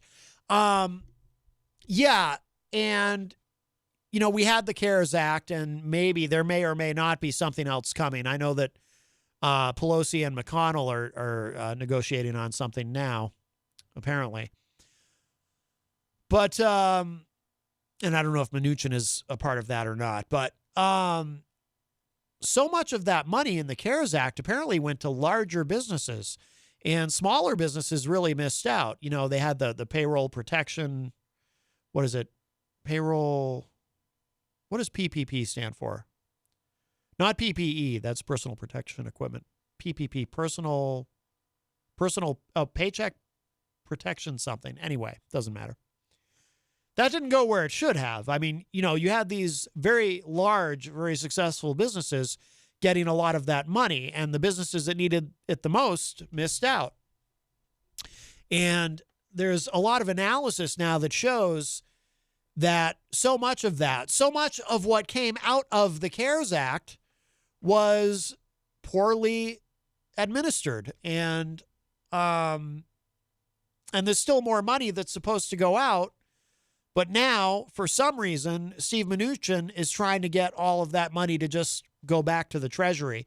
It's very baffling and frustrating. And no matter what happens now, it doesn't look like, even with the new stimulus that's being negotiated on, it doesn't look like there's a new stimulus check coming for anybody. I mean, granted, everyone was very happy the first time to get that $1,200 that they could then take and hand over to their landlord, for all the good that did. I mean, it's better than nothing, but still, I mean, there is something to be said for the libertarian argument that you can't depend on government, because it's true. You really can't depend on government, right? I mean, our government has failed us spectacularly. I mean, it's just incredible when you think about the suffering that's happening. When you turn on the news and you see in Texas, where they're having a particularly, I mean, that's one of the hot spots. I mean, the entire country now is a COVID-19 hotspot, but in Texas, you see these enormous lines for miles of cars lining up, waiting to get food from the food banks. We're fortunate here in New Hampshire. And please don't take this wrong, there are people here hurting terribly. There's people hurting everywhere. But we are somewhat insulated in New Hampshire because I think it's an advantage to be in a small state. And I think that economically, I'm talking about, I think we're somewhat insulated because in both good times and bad, this state tends to do better than most of the rest of the country. We tend to have one of the lowest unemployment rates, for example, and I know that the unemployment rate in and of itself is not the most accurate barometer of how people are doing. it might be better to use the labor participation rate, for example. But I'm just saying we're somewhat insulated here in that we just tend to do a little bit better than the rest of the country economically.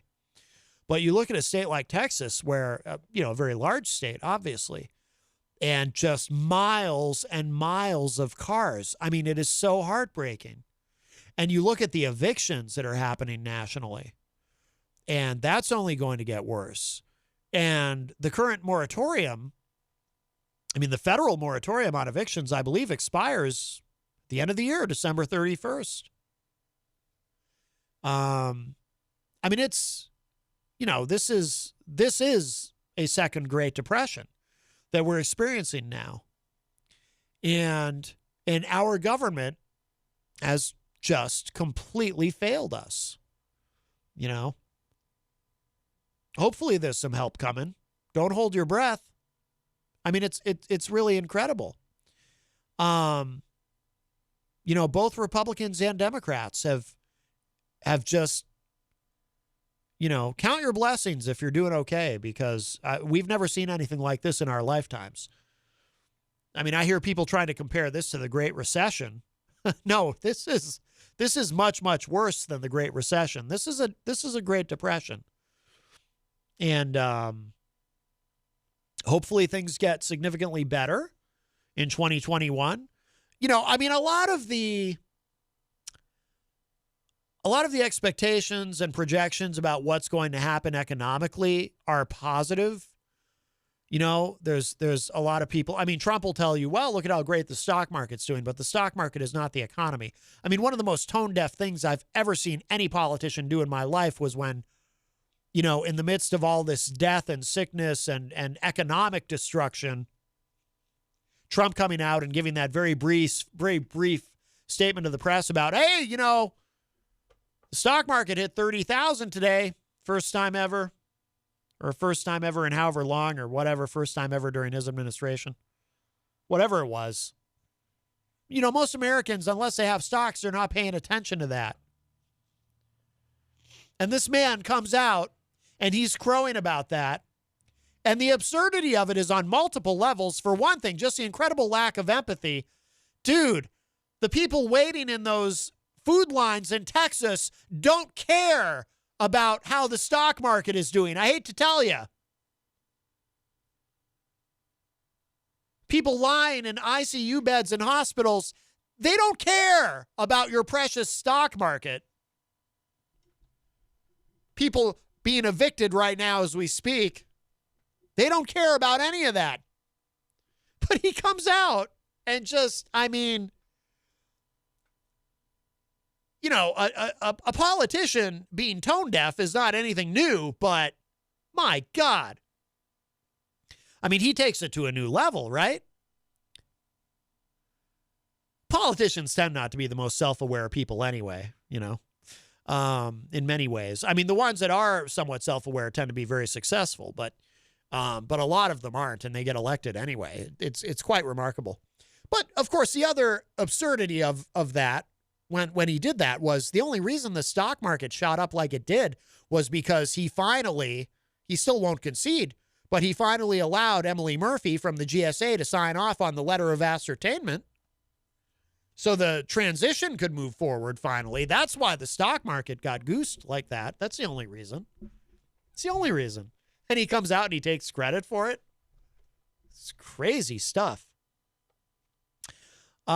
Jenny says in the Facebook live chat today, I think they said we lose about 50-ish people to the flu each year. We have 3 weeks left of this year. 50-ish? Maybe that's supposed to be 50,000. We have 3 weeks left of this year, and we have already lost. Oh, you mean in New Hampshire? Gotcha. I see now. 50-ish people to the flu each year in New Hampshire, I think is what she means. We have 3 weeks left of this year, and we have already lost over 540 people in New Hampshire to COVID. I want to cry again. Yeah, that's what's so infuriating about these people who still say, oh, what about, the flu kills more people every year. It's like, no, The flu kills a fraction of the number of people that COVID has already killed in 2020. It's you've got it inverted, but there's still people who will tell you that. Oh, what about the flu? Yeah, what about the flu? This ain't the flu. It's infuriating. Bobby Champagne says, I fear the worst is not behind us. Oh, no. The worst is going to be, between now and the end of the year. This is the worst is yet to come. I mean, it's such a cliche. I almost hate to say it, but it literally is true. It's going to get worse before it gets better. Because, look at what happened on Thanksgiving. A giant super spreader event nationally. All these people getting on airplanes, all these people traveling, all these people who, couldn't hold off and maybe, have Thanksgiving in July this year when it's summertime and people have been vaccinated. Nope. Everybody says, oh, screw it. I'm still going to do what I'm going to do. And, it's going to be brutal. It's going to be brutal. There's going to be, tens of thousands of people dying who didn't have to. But it's almost impossible to get people to take COVID seriously, even now, no matter how many. I mean, I'm sorry to harp on it, but, there's cities where they're out of ICU beds. They're literally out of ICU beds. They're having to set up, triage hospitals in hospital parking garages. They've got prisoners in Texas moving dead bodies and stuffing them in refrigeration trucks because they're out of morgue space. But that's still not enough to get Americans to take this seriously. People just don't care. Hi, welcome to Matt Connarton Unleashed. Who's this? Hi, Matt. It's Ron again. Hey, Ron. I'm just going to ask you a question in regards to what you're speaking of. Yes. When the super spreader in Thanksgiving, is there any data that shows where the airports, if the airport's on the plane, you have to wear a mask, and in the airport and this and that, was there any spread from the airports, or was it just from people's personal contact within their homes? Well, from what I've read, the biggest concern is the contact. People traveling to see relatives, and then, if you've got, a Thanksgiving gathering of, say, 10 or 12 people together in a home, all it takes is for one of the people in that home to be a carrier. They might be asymptomatic, but they might have COVID. And then everybody, at the end of that gathering, when everyone leaves that home, well, guess what? Everyone's infected. And then everyone's going to go back to wherever they live and bring it with them. And it just spreads. It's like throwing a pebble in the water. It just spreads. Well, I guess then that much I knew. Or just from what I've heard and what I've read. But I was just wondering if they attributed it to the actual airports themselves, which I assumed were, on their guard, including the planes. So it was when people spread out and get on the streets and get home. That was the super spreader right there. Yeah. I mean, I'm sure the airports aren't, I'm sure people crowding into the airports isn't helpful. Because, even with masks, I mean, you've got people inside and crowding, and the airplanes themselves are apparently pretty safe because, apparently an airplane itself is a relatively safe place to be, because of the way the air circulation is designed. I don't know a lot about it, but, experts have been saying that airplanes themselves are not as unsafe as people assumed. But the airports are a problem. There's another question. Yeah. This is another question. The virus obviously can be spread airborne, and it can be spread through contact and touch. What is the life expectancy on the virus on, let's just say a railing, if someone had it, touched it, and spread it? How long can it stay dormant outside of the host? Well, interestingly enough, there isn't a lot of talk about surface spread anymore. I think they've kind of determined that, I'm sure it's still a problem, and that's why it's so important to wash your hands. But I think at this point they've determined that the real threat is airborne. It's an aerosol. So when you speak, when you sneeze, when you just breathe around another person and you're breathing the same air in a confined space, That's how the virus is primarily spread, because it seems like I'm hearing a lot less talk now about, obviously you still want to be careful, and that's why we clean everything here in the studio after the show. We sanitize everything, wipe everything up. But I think it's that seems to be less of a concern than it used to be. All right. Thanks for your time. Yeah, absolutely, Ron. Thank you for the call. Bye-bye. All right. Bye-bye. All right. Great call from Ron. Yeah, I feel like surface spread is not doesn't seem to be as much of a concern as it was. I am going to take a quick break, actually, and I'll explain why. I'll explain why when I come back. I have a little bit of a surprise. I think. Quick break. Hey, everybody. Welcome back. It's Matt Connarton Unleashed. Okay, change of plans for the first time ever here on WMNH. It is a 3-hour Matt Connarton Unleashed. I received notification that if I wanted to, because tonight's weekly die-on was scheduled to be not only a repeat, but of an old episode, which would be a little bit outdated. I don't know what the episode was, but I received a text message saying that, if I want, I can do the hour, go till 7. And I said yes. And I also I let Dr. Kevin know I wasn't going to be able to make it for the Dr. Kevin show, but that's okay. I'm sure he'll understand. This is great. You know what's ironic, though? It just occurred to me. So Tony D, our friend Tony D from Philadelphia, from the Tony D Show, he's always saying in the Facebook live chat that he wishes this was a 3-hour show. He even once emailed the radio station and said, hey, you should give Matt a third hour. And but the irony is he isn't here to enjoy this, because he does his own show from 5 to 7. So it finally happened, Tony. I finally have a third hour, even though it's just for this one day. And you're off live doing your own show right now, and you don't even get to bask in the glory of the moment. But here we go. So it is a special 3-hour edition of Matt Connarton Unleashed. Ironic that, I was talking earlier about how painful it must be for those of you who you get to the end of the 2 hours and you go, oh my God, I need more Matt Connarton. Well, here I am. So this is great. Although it is also ironic that this happens on a day that I forgot my water bottle, so I'm sitting here all thirsty. But that's okay. I'm up for the challenge. I mean, many political talk shows are 3 hours long. So if Sean Hannity can do it, I can do it. Sean Hannity might do 4 hours. I don't know. I don't like to give him credit for anything. But yes. Jenny in the Facebook live chat says, I got more Connarton.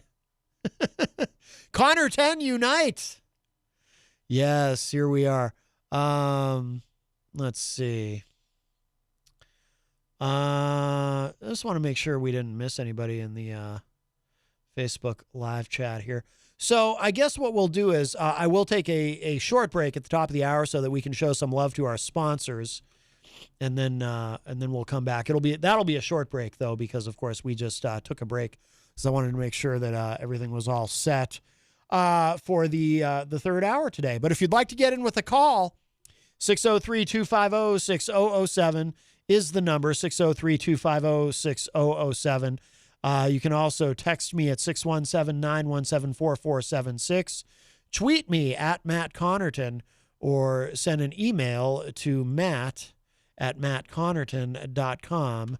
So you have no shortage of ways to get in touch.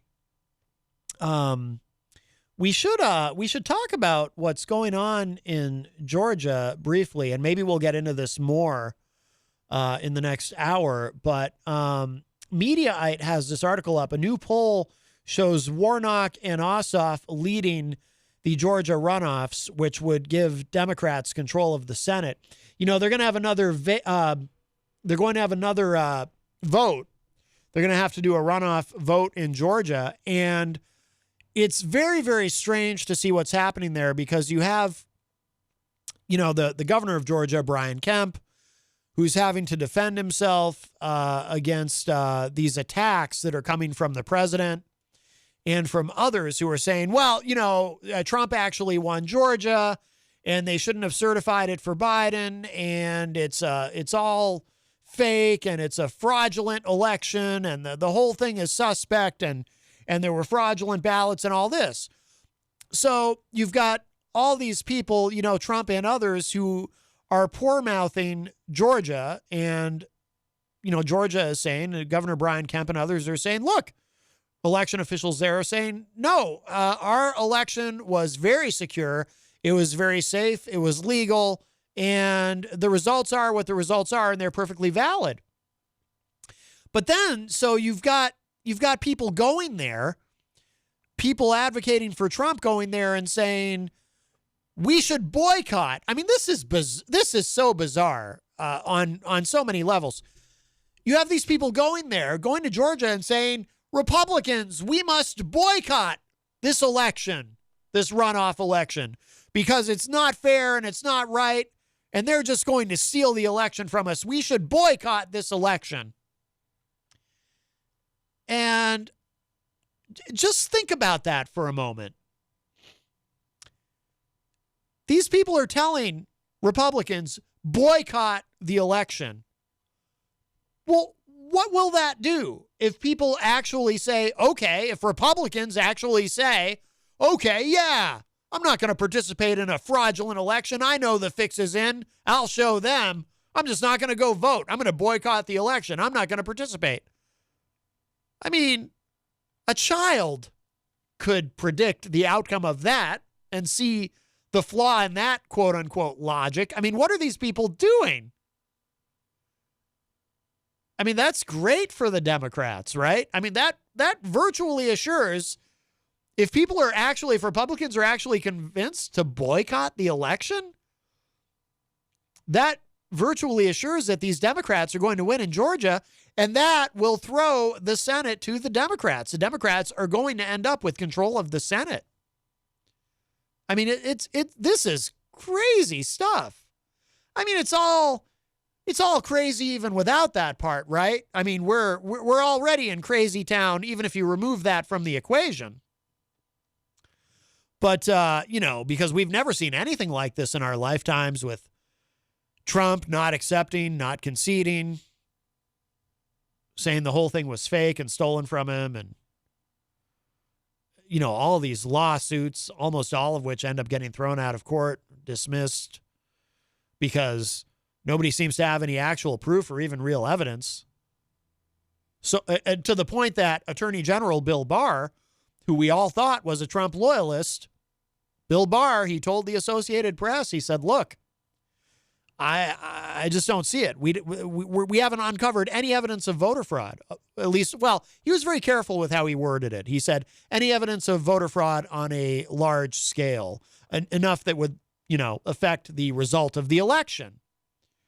He never quite said, you know, we haven't found any. I've acknowledged on the show, I'm sure that it happens, but it's rare. It's very rare. So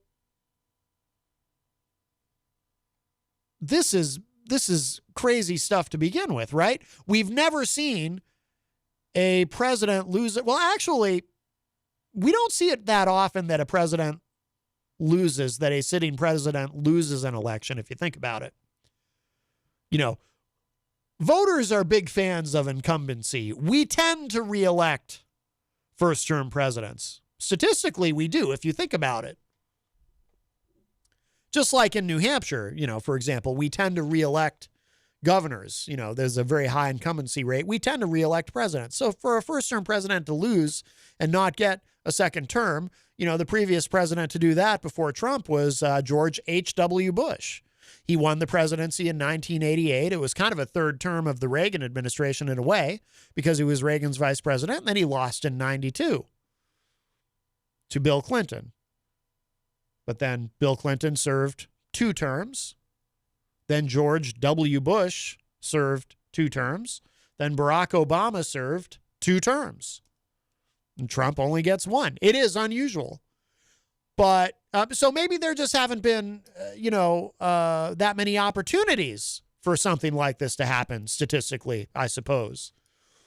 But we've never seen anything like this. I can't think of, on any level, not just on the presidential level. I don't know of a race for governor in any state where anything like this has happened.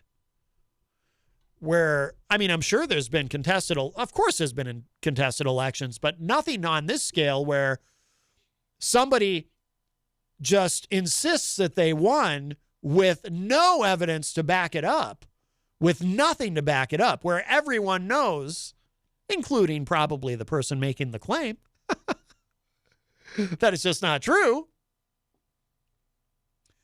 So this is all crazy and wild stuff that we've never seen anything like it. But on top of all that crazy, you've got these Republicans telling their voters in Georgia, this election, this runoff election coming up is fake. Stay home. Don't participate. That's extra crazy. I mean, that's a whole lot of stupid mixed in with the crazy. I suppose we already had that as well, but I mean, this is. Let's look at this, and then we'll take a break. And like I said, I want to show some love to our sponsors before we plunge full on into our unprecedented bonus third hour here.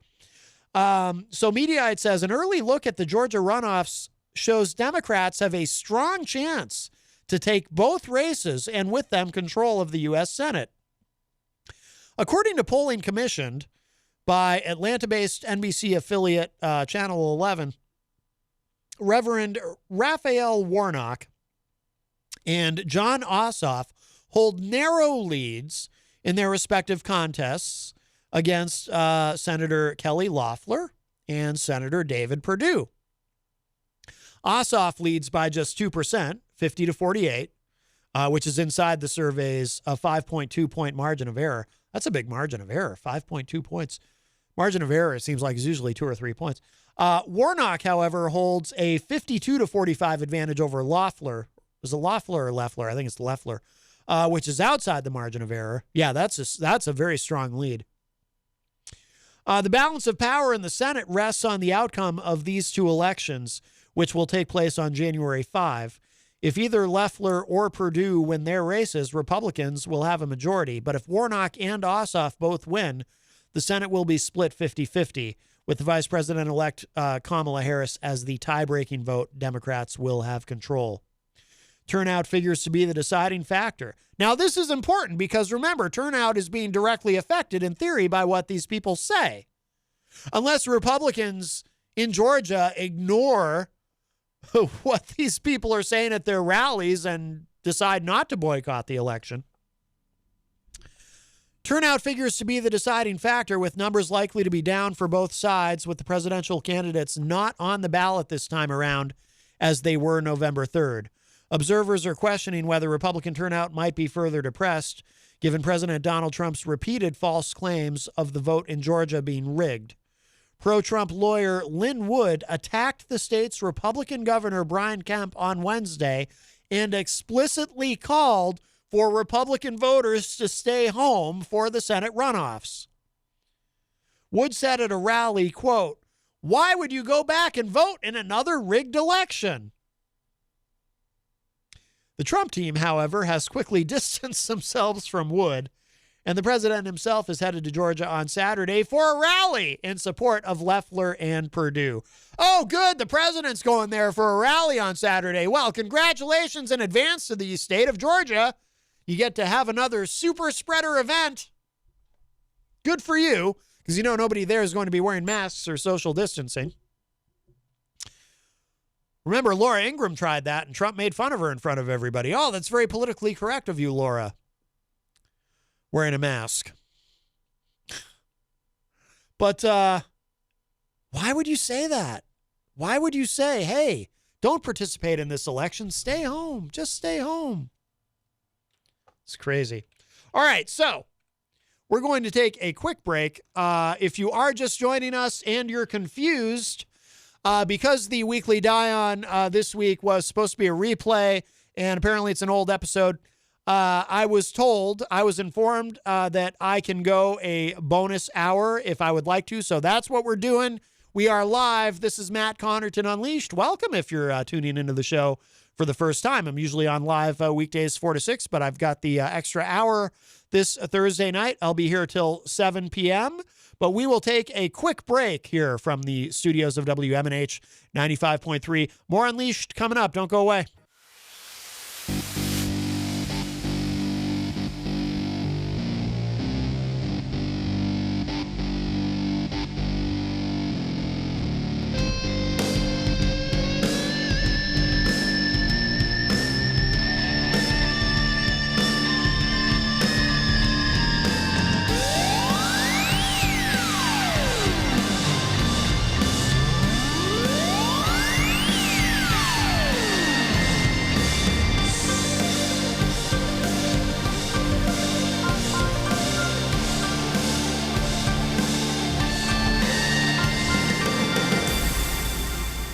Welcome, everybody, to a special third bonus hour of today's Matt Connarton Unleashed, and we are live from the studios of WMNH 95.3 FM in glorious downtown Manchester, New Hampshire. Also on Comcast 97 if you're in Manchester, streaming at WMNHradio.org, and on the Facebook on the Matt Connarton Unleashed Facebook page. Today is Thursday, December 3rd, 2020. And if you're confused, if you're just tuning in and you don't understand what's going on, this week's Weekly Die-On was to be a replay. So I was told that I could just stay on and do a bonus hour of my show, which is usually 4 to 6 weekday afternoons. So I said, okay, because there's always plenty to talk about. So here we are. If you'd like to call the show, 603-250-6007, 603-250-6007. Oh, some interesting news there. You can also send a text to 617-917-4476. Tweet me at Matt Connarton or send an email to matt@mattconnerton.com. And, of course, you can always interact and opine in the Facebook live chat. But the best thing to do, of course, give us a call, 603-250-6007. By the way, our friend Tom Blanchard in the Facebook live chat says, give it up, Trump. That's right. Tom, of course, has been supportive of Trump during Trump's administration, but has expressed disappointment with the way Trump has handled losing, as he refuses to accept that he has, in fact, lost. The thing that got my attention just now is apparently, and I guess I'm not surprised by this, but thehill.com is reporting that Biden has asked Fauci to serve as chief medical advisor. Dr. Anthony Fauci, who somehow has managed to not be fired by President Trump, even though Dr. Fauci, of course, the nation's top epidemiologist, has failed to tell Trump what he wants to hear, unlike that quack who just left Dr. Scott. I shouldn't even say doctor, that guy, Scott Atlas, who had no background in epidemiology, but apparently felt that, we should just not bother to do anything about COVID. That seemed to be Scott Atlas's position, which bothered people so much that, according to reporting, Dr. Deborah Birx didn't even want to be in the meetings, the coronavirus task force meetings with Scott Atlas, didn't want anything to do with him. But he's gone. But, according to this, President-elect Joe Biden today asked Anthony Fauci, the nation's top infectious disease expert, to serve as his chief medical advisor. Biden told CNN's Jake Tapper in an interview that he asked Fauci to serve in the position in addition to staying on in his long-term role as the director of the National Institute of Allergy and Infectious Diseases. Quote, I asked him to stay on the exact same role that he's had for the past several presidents, and I asked him to be a chief medical advisor for me as well and be part of the COVID team, unquote, Biden told the network in his first joint interview with Vice President-elect Kamala Harris since the election. Fauci is one of the most prominent members of President Trump's coronavirus task force, and polls show he is among the most trusted public officials when it comes to the coronavirus. But his media appearances, during which he urged Americans to stay home, wear masks, and take other precautions, often put him at odds with Trump. Although I will say, I have seen him continue to make appearances on MSNBC, on Meet the Press Daily with Chuck Todd and whatnot. So it's not as though they've completely muzzled him. He's still out there making appearances, and he's been on NPR and CNN and other places. But he really, the word was that Scott Atlas kind of became the president's favorite person on the task force. Speaking of the coronavirus task force, by the way, there was a report that leaked out talking about how this is an incredibly dangerous and trepidatious time in America right now because of COVID-19, and how from a public, Dr. Redfield from the CDC had said something to this effect publicly. He said that, we've never been in a worse moment and from a public health perspective than we are in right now as a country. And a report leaked out. It leaked out. It wasn't made public. It wasn't supposed to be made public from the coronavirus task force, saying effectively the same thing, that we're in a really, really tough spot right now with COVID-19 and that it's worse than it's ever been. Now, it does beg the question, why did this leak out? Why wasn't it released? Or why weren't we supposed to know? Why wasn't the public supposed to know?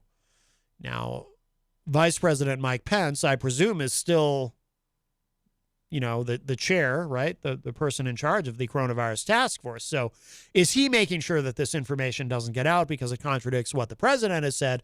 And the president doesn't talk about it much. But when he does bother to say something about it, he says things like, oh, we're rounding the corner. We've rounded the corner on COVID. It's like, well, a lot of people have rounded the corner right into the morgue, is the reality of it. The death rate has actually gone up significantly. And as I was saying earlier, in some cities, the ICU beds are full. They're setting up makeshift triage units in parking garages at hospitals and in parking lots. They're stuffing dead bodies into refrigeration trucks because they're out of morgue space. We've rounded the corner straight into hell. We have a call. Hi, welcome to Matt Connarton Unleashed. Who's this? Hey, Matt. Jeff Nyhan. How are you, sir? Good. Jeff Nyhan. How are you, my friend? Doing well, man. Doing well. Hey, so I just wanted to touch base with you on this whole COVID thing. Tomorrow is my last day of COVID quarantine. I ended up getting it. No. Yeah. It's all good, man. We're feeling good. Everything's good. Super mild case. Good. Who knows where I got it? I think I pinpointed to somebody that I do business with. But anyway, big deal. But I got to tell you, man, I was hurting for a few days. I'm not of the demographic that would, thankfully pass away from it. But, I was concerned about, spreading it to my mother or my other family members, my kids. Like, right. You get in a whole world of thoughts of what could happen when you have it, and it's no joke. So, I was wholeheartedly, man, I was one of those, like, I don't need a mask. I'm fine. I just ordered 30 masks from Amazon. Like, it's legit, and if people don't want to wear a mask and don't want to, take care of each other, we're going to see these increases that are going to be almost unstoppable, Oh, absolutely. Well, unfortunately, as I've been saying, I mean, it's already coming because of Thanksgiving, because, America just kind of collectively said, oh, what pandemic? We're just going to go about our business as usual. And it's going to be bad these next few weeks. I mean, I hate to be doom and gloom about it, but it's the reality of it. It's coming. It's going to be a rough winter around here. But you're feeling better. You sound good. Yeah, brother. Thanks for asking. Yeah, so I had some cold symptoms. Yeah.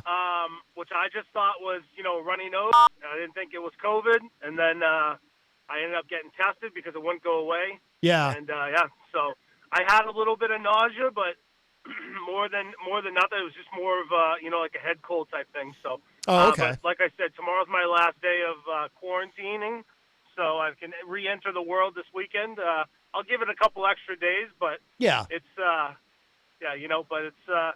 it's one of those things we got through it. Luckily like I said, luckily nothing bad happened. But that could have taken a turn in a second. So I did just see that Joe Biden is going to ask everybody on his day of inauguration, moving forward for 100 days. He's calling it masking for 100 days, or I think was his tagline. So oh, no kidding. Trying to get that message. Yeah, it just came out on one of the news sites. So okay. But yeah, interestingly enough. So yeah, hopefully, just my PSA for everybody is to take care of yourselves and stay healthy. Wash your hands, wear a mask, do your thing. Absolutely. Nope, that's a good message, and I'm glad you're okay, Jeff. Jeez. Yeah, thanks, brother. Yeah, no, I'm glad too, and there's I'm glad my family's okay and my kids and stuff. So. Yeah, absolutely. But hey, I'm glad I won't take up all your time on your bonus hour. So enjoy your bonus hour tonight. All right, Jeff. Thank you so much for the call. Take care. All right, brother. All right. Bye-bye. Bye-bye. All right, that was Jeff Nyhan. Well, I'm glad he's all right, but yeah, nothing to fool with. I'm actually looking up what he was talking about, Joe Biden and the masking for 100 days. Let's see here. I think we have another call already. We'll probably get a lot of calls. Probably some people are confused. Don't know why I'm on right now. Hi, welcome to Matt Connarton Unleashed. Who's this? Matt, Ron, one more time. I will make it fast because I feel so guilty about calling all the time. It's okay. I don't know if you ever get a chance to watch 60 Minutes, but I watched it about 2 weeks ago or so, and they had people that were physical trainers, 100% healthy from head to toe, that caught corona, and with treatment or whatever it was, they got rid of it. But they said the side effects afterwards were debilitating.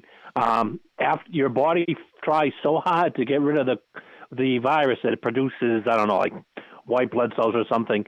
And after the virus is gone, you've got all those extra white blood cells, and they start to do damage to muscles, joints, your organs and stuff. It was terrible. Like I said, there was one woman, she was like a triathlete, and now all she could do is just walk from upstairs to downstairs. Oh, my God. If you saw that or heard anything about it, that's what I was calling for. Okay. All right, Ron, thank you for the info. Yeah, and that just backs up, what Jeff was saying. It's no joke. It's no joke. Right. Yeah, absolutely. All right, Ron, thank you for the call. Right, call anytime, seriously. Thanks. All right, man, you got it. Bye-bye. Yeah, I mean, there's, and obviously, too, to Ron's point, and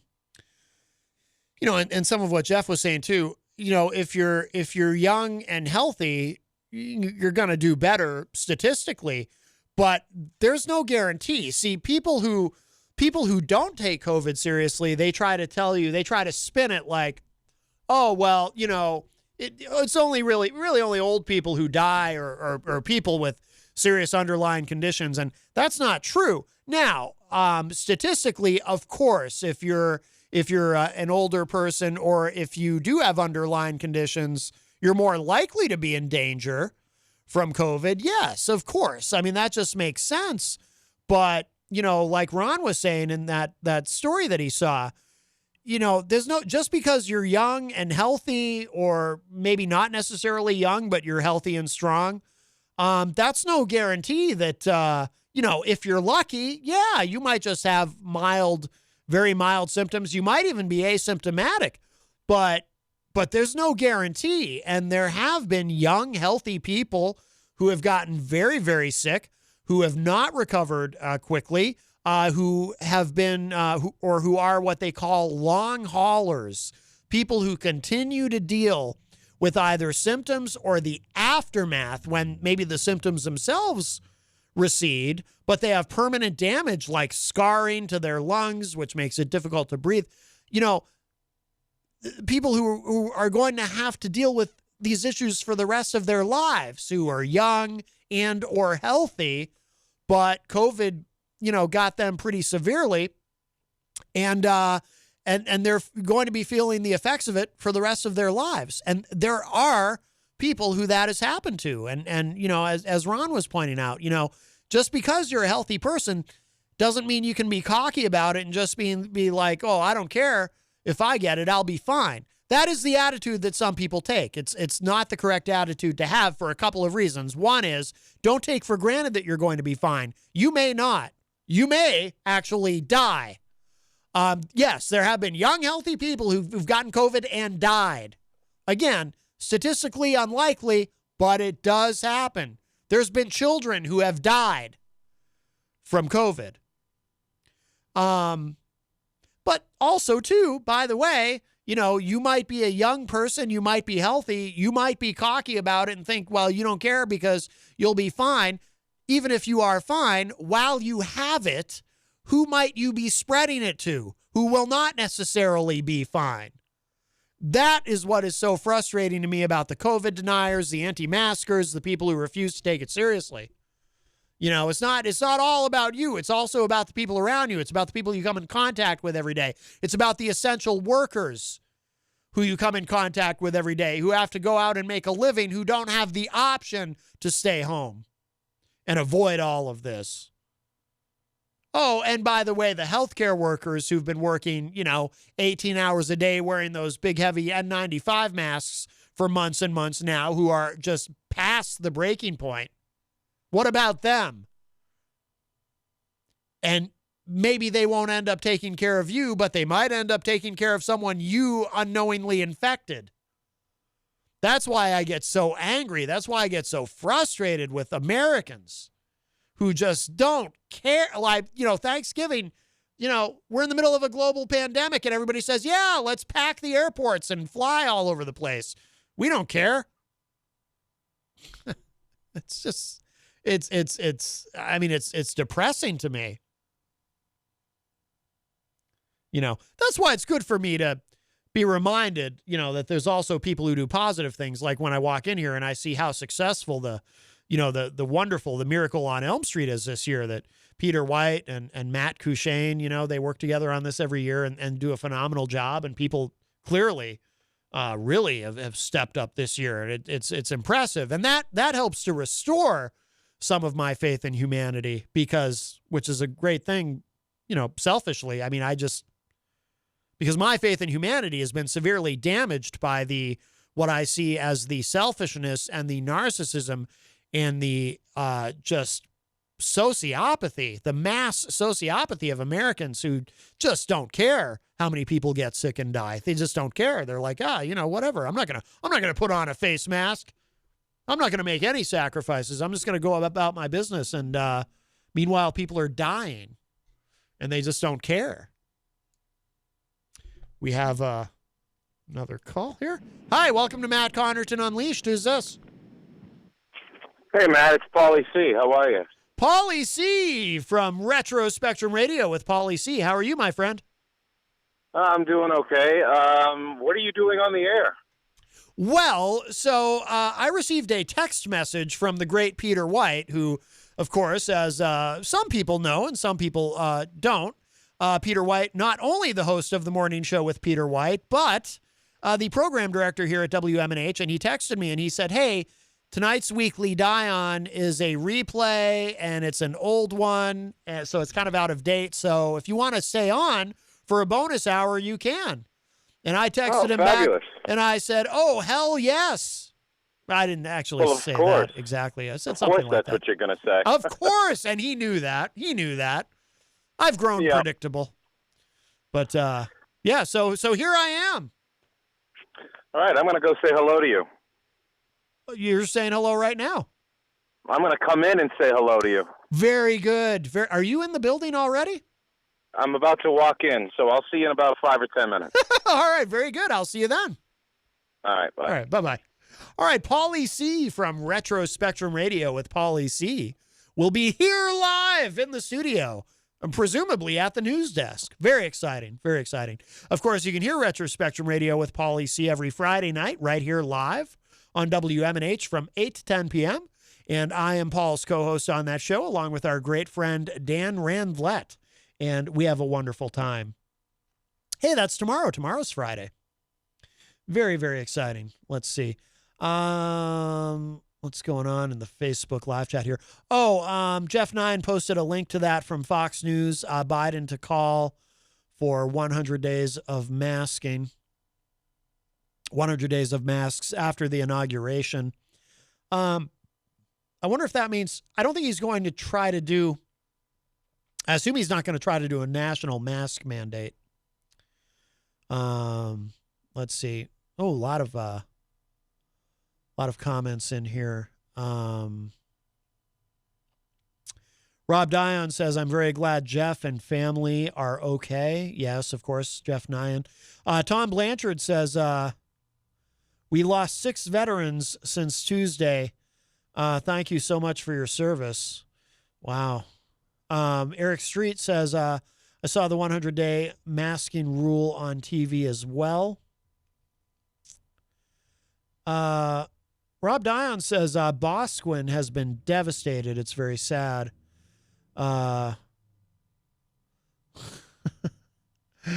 Jenny's in the Facebook live chat and says, community spread means asymptomatic spreaders. Yeah, there's a lot of talk about that. You know, something they've never quite been able to determine is how many people who get infected with COVID are asymptomatic spreaders. So in other words, they're walking around without any symptoms. So they have no idea that they have it, but they're spreading it to other people. And unfortunately, that is a symptom, no pun intended, I promise, of how our government has really failed us on this, because we don't have a national testing strategy and a national contact tracing strategy. In other words, we have failed to do what some other governments have done, which have been very successful in driving down their COVID numbers. And because of the lack of testing, I mean, it's gotten incrementally better, but it's been left up to the states. And some states have done better with it than others. But because of the lack of testing, obviously there's a lot of people who've been walking around having no idea that they're carrying the virus, completely asymptomatic, but they're walking around and, you know, through no fault or of their own, they don't know, but they're walking around spreading the virus, giving it to whoever knows how many people. And, you know, unless we're able to get testing on a mass scale, we'll never know, you know, how many asymptomatic spreaders there truly are. It would be helpful to know that for a variety of reasons. You know, Brian Mackey, who is in Idaho, talked about how, you know, he tried to get tested and went weeks and weeks with a headache that wouldn't go away. He suspected he might have it, couldn't get a test. And then eventually he was finally able to get a test for the antibodies, and it showed that he did have the antibodies. So he had, in fact, been infected by it. There's my bike. Oh. By the way, Stefan in the Facebook live chat says, I was in a meeting and one of the attendees was expressing his displeasure about wearing a mask for the meeting, but had to leave early for a colonoscopy. Palm to the forehead. Really? Forehead, not forehand. Really? WTF. Yes, there you go. Well, taking his rightful place at the news desk, my friends, here he is, Pauly C. Good afternoon. Are you going to keep the mask on during the show? No. Okay, good. You sound better without it. Yes, thank you. And we are socially distanced here in the studio. It's a nice big. You know what occurred to me the other day? What's that? Is that I don't know if you've thought of this, but what would we have done? Because remember, when WMNH first went on the air, we were upstairs in that much smaller studio. Yes. We wouldn't have been able, if we were still in that little studio, we wouldn't be able to be on the air right now, probably. No, that's right. Or everyone would have to do their shows with no in-studio guests at all. Right. It would only be one-on-one type of thing. One-on-one. Oh, you like the Hall & Oates, right? I love the Hall & Oates. Yes. Rob Dion is in the Facebook live chat and says, welcome to Pauly C. Welcome, Robbie. Welcome. Yes. What do we have planned for this week's Retro Spectrum Radio, Paul? We're going to have a lot of fun, man. I like fun. And thankfully to the audience, or for the audience, they won't have to listen to a whole lot of talking this weekend. Oh. When we're on the air, because we're going to be doing a lot of music this weekend with the subject matter at hand. We're going to be playing a lot of music that was very popular at one point in time when it came out. Yes. And then, unlike songs like Journey's, what's the name of that horrible, horrific, Don't Stop Believing? You don't like that song? No, I'm not a big Journey fan in the first place. No. But, unlike these songs that were popular back in the 80s and 90s and are still around today to the point where you want to jump out a window when you hear them on the radio because you've heard them way too many times now. Yes. There's this enormous, staggering payload of music that was popular when it came out that you just don't hear anymore. By band, not just one-hit wonders, but by bands that have been around for decades. Yeah, true. We're going to do a whole segment on the Stones. I mean, there's some Rolling Stones songs from the 80s and 90s that were way popular when they came out. Right. And now they're just not, you don't hear them anymore. You've completely forgotten about them. Yeah. And we're going to be doing that all night long. I've had such a blast this week putting this show together. Yeah. Because I'm digging up these songs that I haven't heard in forever as well, you know? So it's going to be everything from Great White to Joe Jackson, the Stones, like I mentioned, a bunch of one-hit wonders like the band After the Fire, who put out a song called Der Kommissar. Alles ja, Der Kommissar. Oh, yeah. Yes. In fact, I do remember that. That song's got a good little bit of trivia to it because, when that song came out in 1982 or 83, it was actually a remake of a German song called Der Kommissar by Falco. Oh, okay. Okay. Yeah. And Peter White had always been under the impression that the original English version that was always on MTV every 20 minutes, which we will be playing on Friday, was by Falco. Okay. Which, in fact, Falco doesn't speak a word of English, so it was not him. Yeah. The two songs sound very much identical, but when Falco's singing his original version of it, it's night and day. But it's German. He's singing the lyrics in German, so you have no friggin' idea what he's saying. Right. But does he mention Wiener Schnitzel? Not in that in the radio edit. He doesn't mention Wiener Schnitzel. That's disappointing. But, I said it wrong. I'm sorry. Yeah, V, not W. Yeah. Wiener Schnitzel. Wiener Schnitzel or something. Yes. No, I think he mentions that in the 12-inch dance version. Good. Of that song. Ooh, are you going to play that one? No, allotted for time. Oh, I But if you understand. want, we can turn it down and we can a cappella the Wiener Schnitzel line. Nice, Yes. nice. Well, it's funny. A lot of artists get labeled as one-hit wonders who aren't actually one-hit wonders, but people forget. It's funny, too. Some artists, I think, in a way, they almost become victims of their own success, and that because they have that one song that is so iconic, it makes it that much easier for people to forget that they had more than one hit. Like, I'll even give you an example that I've thought about. Corey Hart, Sunglasses at Night. Yep. People think of him because everybody remembers that song, and that's such an iconic song. But they don't remember Never Surrender. Exactly. Yes. Exactly. Right. Yeah. And that's what we're going to do this weekend. That's outstanding. Yeah. So if it's all big hit songs, then we won't be hearing any deep album cuts. It's going to be. I'm going to classify this episode as actually deep album cuts. Man. Really? Oh, very Because exciting. even though these songs weren't deep album cuts, today they would be considered that because you haven't heard these songs in 30 years. Oh, yes. So they will be deep album cuts by bands that we all know and love. Wow. Men at Work, remember the song Be Good Johnny? Yes. That'll be one of the songs we play this weekend. Oh. So we're going to have a lot of fun kicking back. Listen to everything from, like I mentioned in my post, it's everything from when you listen to MTV at all hours of the night when you were a teenager, to cruising Elm Street and listening to WAAF and BCN, to roller skating over at the Happy Wheels with DJ Steve Light. Oh, yes. Yes, so we're going to be touching base on all of those. And hopefully Steve will call in and give his 2 cents on Friday night. Oh, very good. Yes, Very good. Would love to hear from him. Now, are you participating tomorrow morning? Because tomorrow's a big day on the morning show, right? With the Miracle on Elm Street? Yeah, I'll be sitting here tomorrow morning with Peter. So what's going to be happening exactly? Because I try to I try to talk about it on my show, but because I'm not. Yeah, sure. I don't usually hear the morning show live because I'm not an early riser. Right? So No, you're not. So I miss out on some of the details. But I don't know if you heard me saying earlier that I love seeing This room is full of gifts. I genuinely love. It does my heart good to see this and how successful that this has been this year. Because as I think you know, Paul. In fact, we had a conversation about this off air.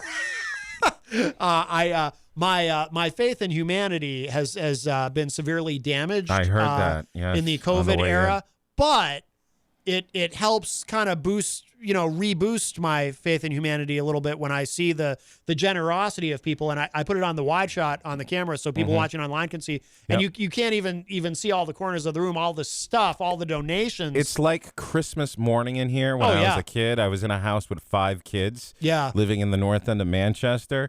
So we were pretty all set for life there, at the time. Yeah.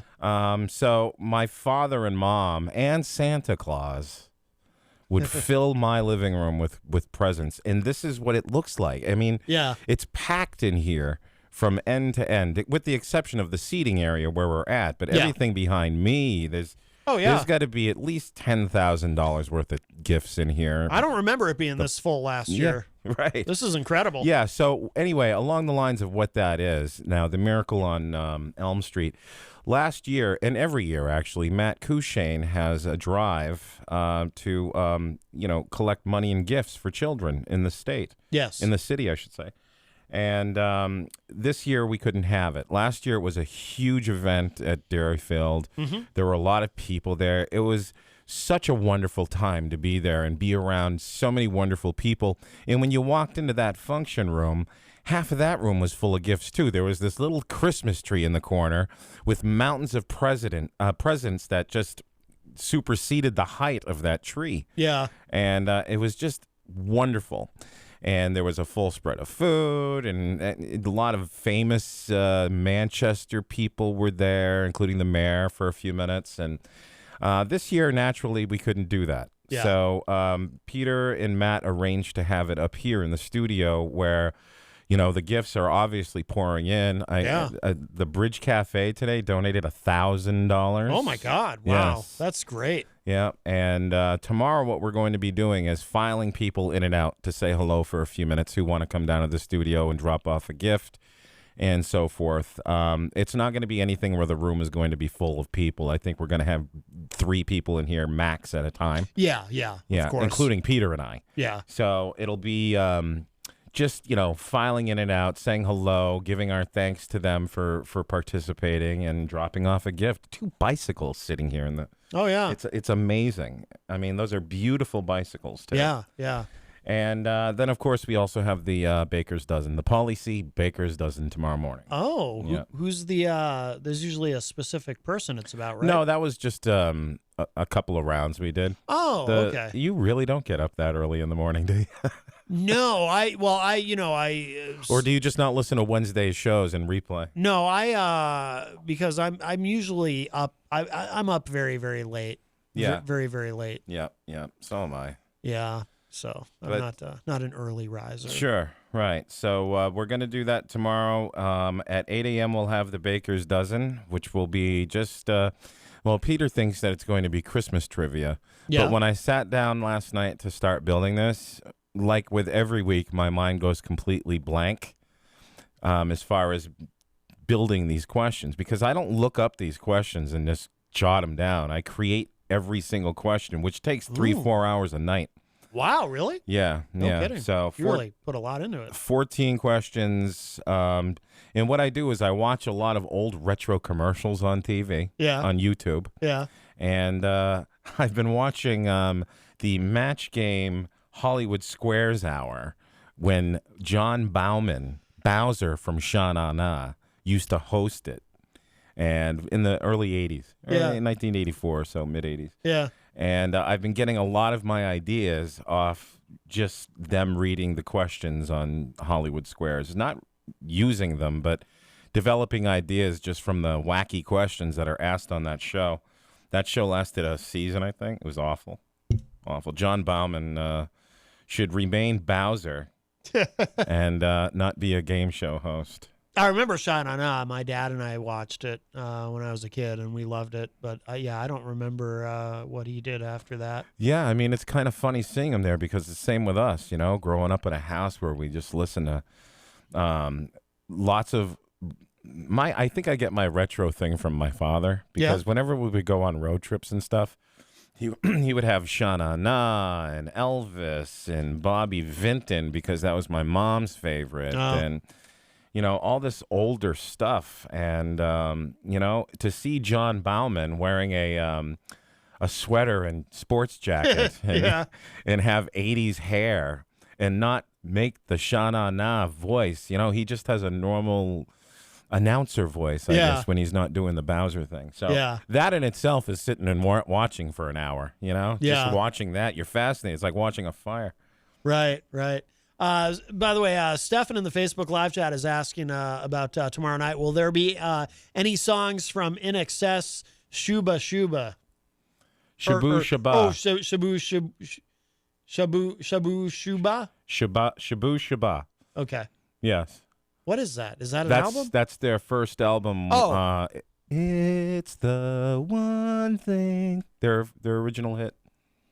I don't You know your voice is a love Oh, yes, song. yes. Yeah. Yes, I like that song.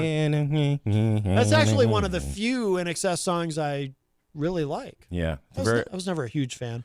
Very good too. Oh, really? I was really into it In Excess. I liked them well enough. Yeah, yeah. I was never a huge fan. I mean, they had their share of lame tunes, I guess you could say, but that's one of these bands where their music either sucks or it's fantastic. There's no really, I can take it or leave it type of song with them, as far as I'm concerned anyway. And the good songs that In Excess has, and there are many, are fantastic. Great singing, brilliant songwriting, Matt. Oh. They might have collaborated with Gene Simmons on that. They might have, right? yes. Gene Simmons. Of Kiss. That's right. Yes. I heard that he called your show again for the first time in ages. He did, yes. Yeah. Yes, he did. Sounded like he was off his game, though.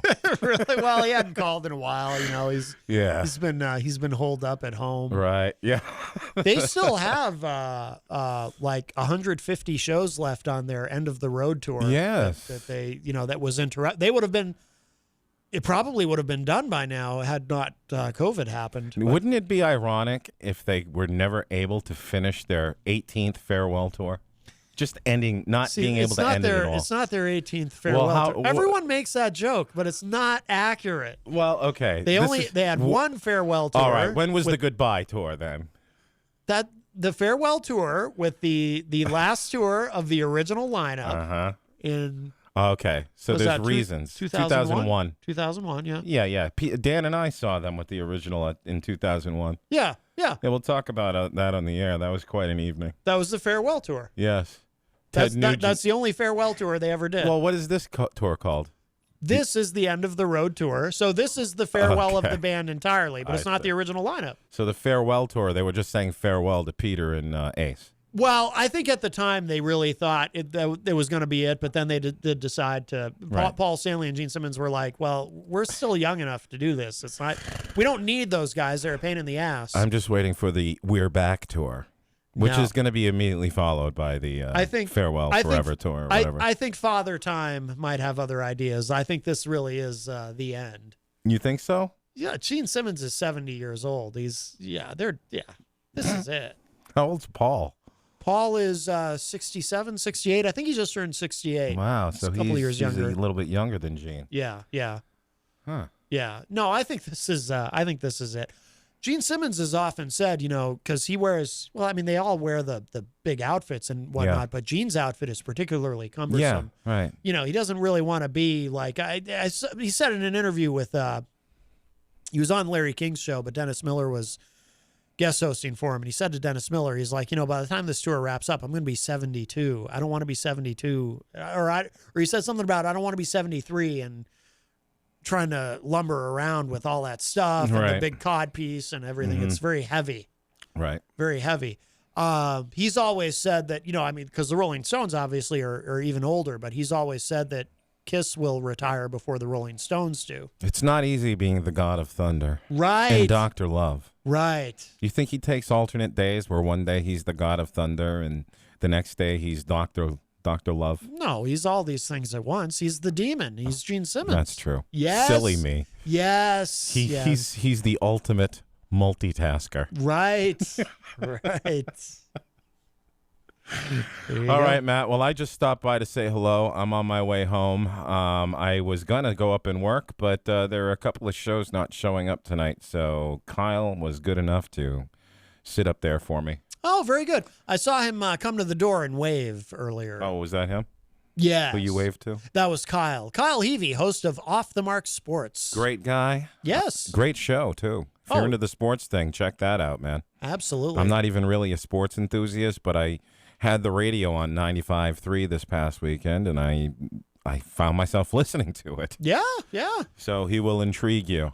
Yes. Along with you, Matt. So I'm going to let you continue to intrigue. Oh, it looks like you have a phone call. We have a coming. call, yeah. Well, we'll grab this. This could be for you. It could be. Hello. Hi, welcome to Matt Connarton Unleashed. Oh, there's nobody there. It was for me. It was the for same you. kind of calls we get on Retro Spectrum Radio. Wow. Right? Oh, that's right. Yes. All right, gang. Have a good one. All right, Paul. Thank you. All right, Paul Cormier leaves us, or Pauly C, host of Retro Spectrum Radio with Pauly C. And, of course, he'll be here tomorrow morning, bright and early on the morning show. Make sure you tune in for that. It's going to be quite a day tomorrow with the, thanks, Paul. Quite a day tomorrow with the Miracle on Elm Street. And looks like we have a call again, or could be somebody new. Hi, welcome to Matt Connarton Unleashed. Who's this? Hi, Matt. This is Ron. Was it Pauly C that did the banquet thing, or was it the other guy?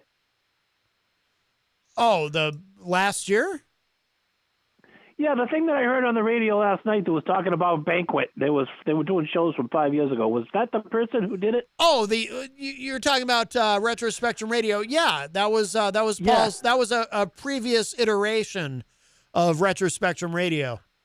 I wish I would have called in earlier. I would have brought over some banquet. Oh yeah. That was that clip was from 5 years ago that Paul played. No, I'm aware of that. Yeah. I just didn't know if he was the person that I was listening to last night. Oh, yeah. Nope, that was him. What a shame. I wish I would have called in earlier and brought it up. It would have been good for a memory lane thing. Oh, that's okay. Well, hey, call tomorrow morning. He's going to be here. You can call into the morning show. Okay. Yeah. I'll do that. All right, Ron. Good night, sir. All right, thank you. Good night. Bye-bye. All right. Let's see. We have a few minutes left. If anyone wants to get in with a last-minute call, we have just a few minutes left in this special bonus hour of Matt Connarton Unleashed. If you're looking for the weekly die-on, I assume that that will be returning live next week. But I am here. I had the opportunity to fill in for this hour and do an extra hour of my show. If you're not familiar with me, if you've stumbled upon me by accident while looking for the weekly die-on, my name is Matt Connarton. I'm the host of Matt Connarton Unleashed, weekdays 4 to 6 p.m. right here on WMNH 95.3 FM. But I had the opportunity to do a bonus hour this week, this Thursday night. So here I am. If you'd like to call, just a few minutes left, 603-250-6007, 603-250-6007. Let's see. Eazy-G in the Facebook live chat says, sorry, Matt, I am not a fan of Kiss at all. How dare you? That's okay. Can't all like the same stuff. I'm laughing at Stefan's comments. Someday I will call in. My clients won't stop texting, emailing, and calling me. Well, that's a good problem to have, Stefan Philbrook. That is a good problem to have. Let's see. Tom Blanchard says we need bouncers at all the businesses to keep the a-holes out. Yeah, a lot of anti-maskers still. I mean, it's gotten better. It's gotten better since the mask mandate, but there's just a lot of anti-maskers. You know, I've been saying from the beginning, I think what has saved us in New Hampshire and why we have done well compared to the rest of the country, although the entire country is a hot spot now, but why we've at least done better than most states is I think it's our lack of mass transit here. No subway systems, no commuter rail, so you don't have all those people packed in during their morning or evening commutes. But it certainly isn't because everybody masks up and follows the rules, because for a lot of New Hampshire residents, that is clearly not on the menu, which is unfortunate. By the way, Jenny pointed out in the Facebook live chat that, you know, Fox News, of course, they're spinning it like Joe Biden is doing a mask mandate when because, you know, Fox would tend to spin it that way when in actuality, I found the comment. She says, of course, Fox tries to spin it. The others are reporting Biden will ask, not mandate people to wear a mask. But, I mean, you know, even where there is a mask mandate, you know, here in New Hampshire, our governor did issue a mask mandate. Now, there's no penalty. It's not like you're going to get fined or arrested or something for not wearing a mask. So there's no real consequence to it. But I think that where it can be helpful is it kind of gives businesses, if you're running a business, if you own or manage a business and you have people who are coming in and out of your business all day, every day. If there's a mandate, it kind of helps back you up. If you want to try to be strict with your customers and say, hey, look, you've got to wear a mask coming into my store. Now there's a mandate. And I, as a business owner, I could be fined or closed down if I don't enforce this. So you have to follow the rules. So, you know, if you're running a business where you really want to follow the rules, I think the mandate kind of helps back you up. Because a lot of people will just, and I'm sure every business owner everywhere is dealing with it, a lot of people just, you know, they don't want to wear a mask because it's, what about my freedom and my liberty and Donald Trump and blah, blah, blah. I don't have to wear a mask. I don't have to care about other people. This is all a hoax anyway. And, you know, so it's like I always say, I mean, you can walk into almost any convenience store around here or, you know, the local Rite Aid or whatever. Actually, we have a few of them here in Manchester. You can walk into almost any one of these places and, you know, there's just people walking in and out, no masks. I mean, I do think the maskers outnumber the anti-maskers at this point. A couple of months ago, it was the opposite, in my opinion. So it's gotten better, but there's still people who just don't care. So if a business wants to insist on following the rules, I think the mask mandate kind of helps them to do that. You know, let the government be the bad guy. Don't you as a business owner have to be the bad guy necessarily. Let's see. Speaking of businesses, by the way, before we run out of time, I want to remind you all, please continue to support our wonderful sponsor on Matt Connarton Unleashed, the Hop Knot in the Brady Sullivan Plaza at 1000 Elm Street, right across the street. They do everything very safely there, by the way. The staff is masked at all times. The tables are nice and spread out. They keep everything very clean, very safe there, and they have delicious food and beverage. The wonderful gourmet pretzels there at the Hop Knot. And they do carry out and delivery as well. The Hop Knot in the Brady Sullivan Plaza at 1000 Elm Street. Kenny from the Hop Knot was here on Monday. If you missed Monday's show, you can find it. All the shows are archived at WMNHradio.org. So if you miss anything, be it this show, the morning show, Retro Spectrum Radio with Pauly C, whatever it may be, all the shows are there for your enjoyment. It is an on-demand world, so you can access that content on demand at your leisure. Also, too, don't forget our other great sponsors here at WMNH, like Queen City Cabinetry, our friend Mike Pelopita, who's a big supporter, and, of course, the OG of WMNH sponsors, CGI Business Solutions. Thank you, everybody. Thank you, Paul, for stopping in earlier. Thank you, all the callers who joined me on this 3-hour tour. The youngins won't know the reference, but that's okay. The young people, the rest of you got it. This has been wonderful. This has been a lot of fun. Make sure you tune in for the morning show tomorrow morning for the Miracle on Elm Street. And, of course, tomorrow night, Retro Spectrum Radio with Pauly C., 8 to 10 p.m. And I will be back here tomorrow afternoon, 4 to 6 p.m. for Matt Connarton Unleashed. And with that, I think we should play this one more time. I opened the show with it. I think I'm going to close the show with it. A little Pardons Around the Christmas Tree by the great Rocky Mountain Mike to close out today's edition of Matt Connarton Unleashed. Thanks, everybody.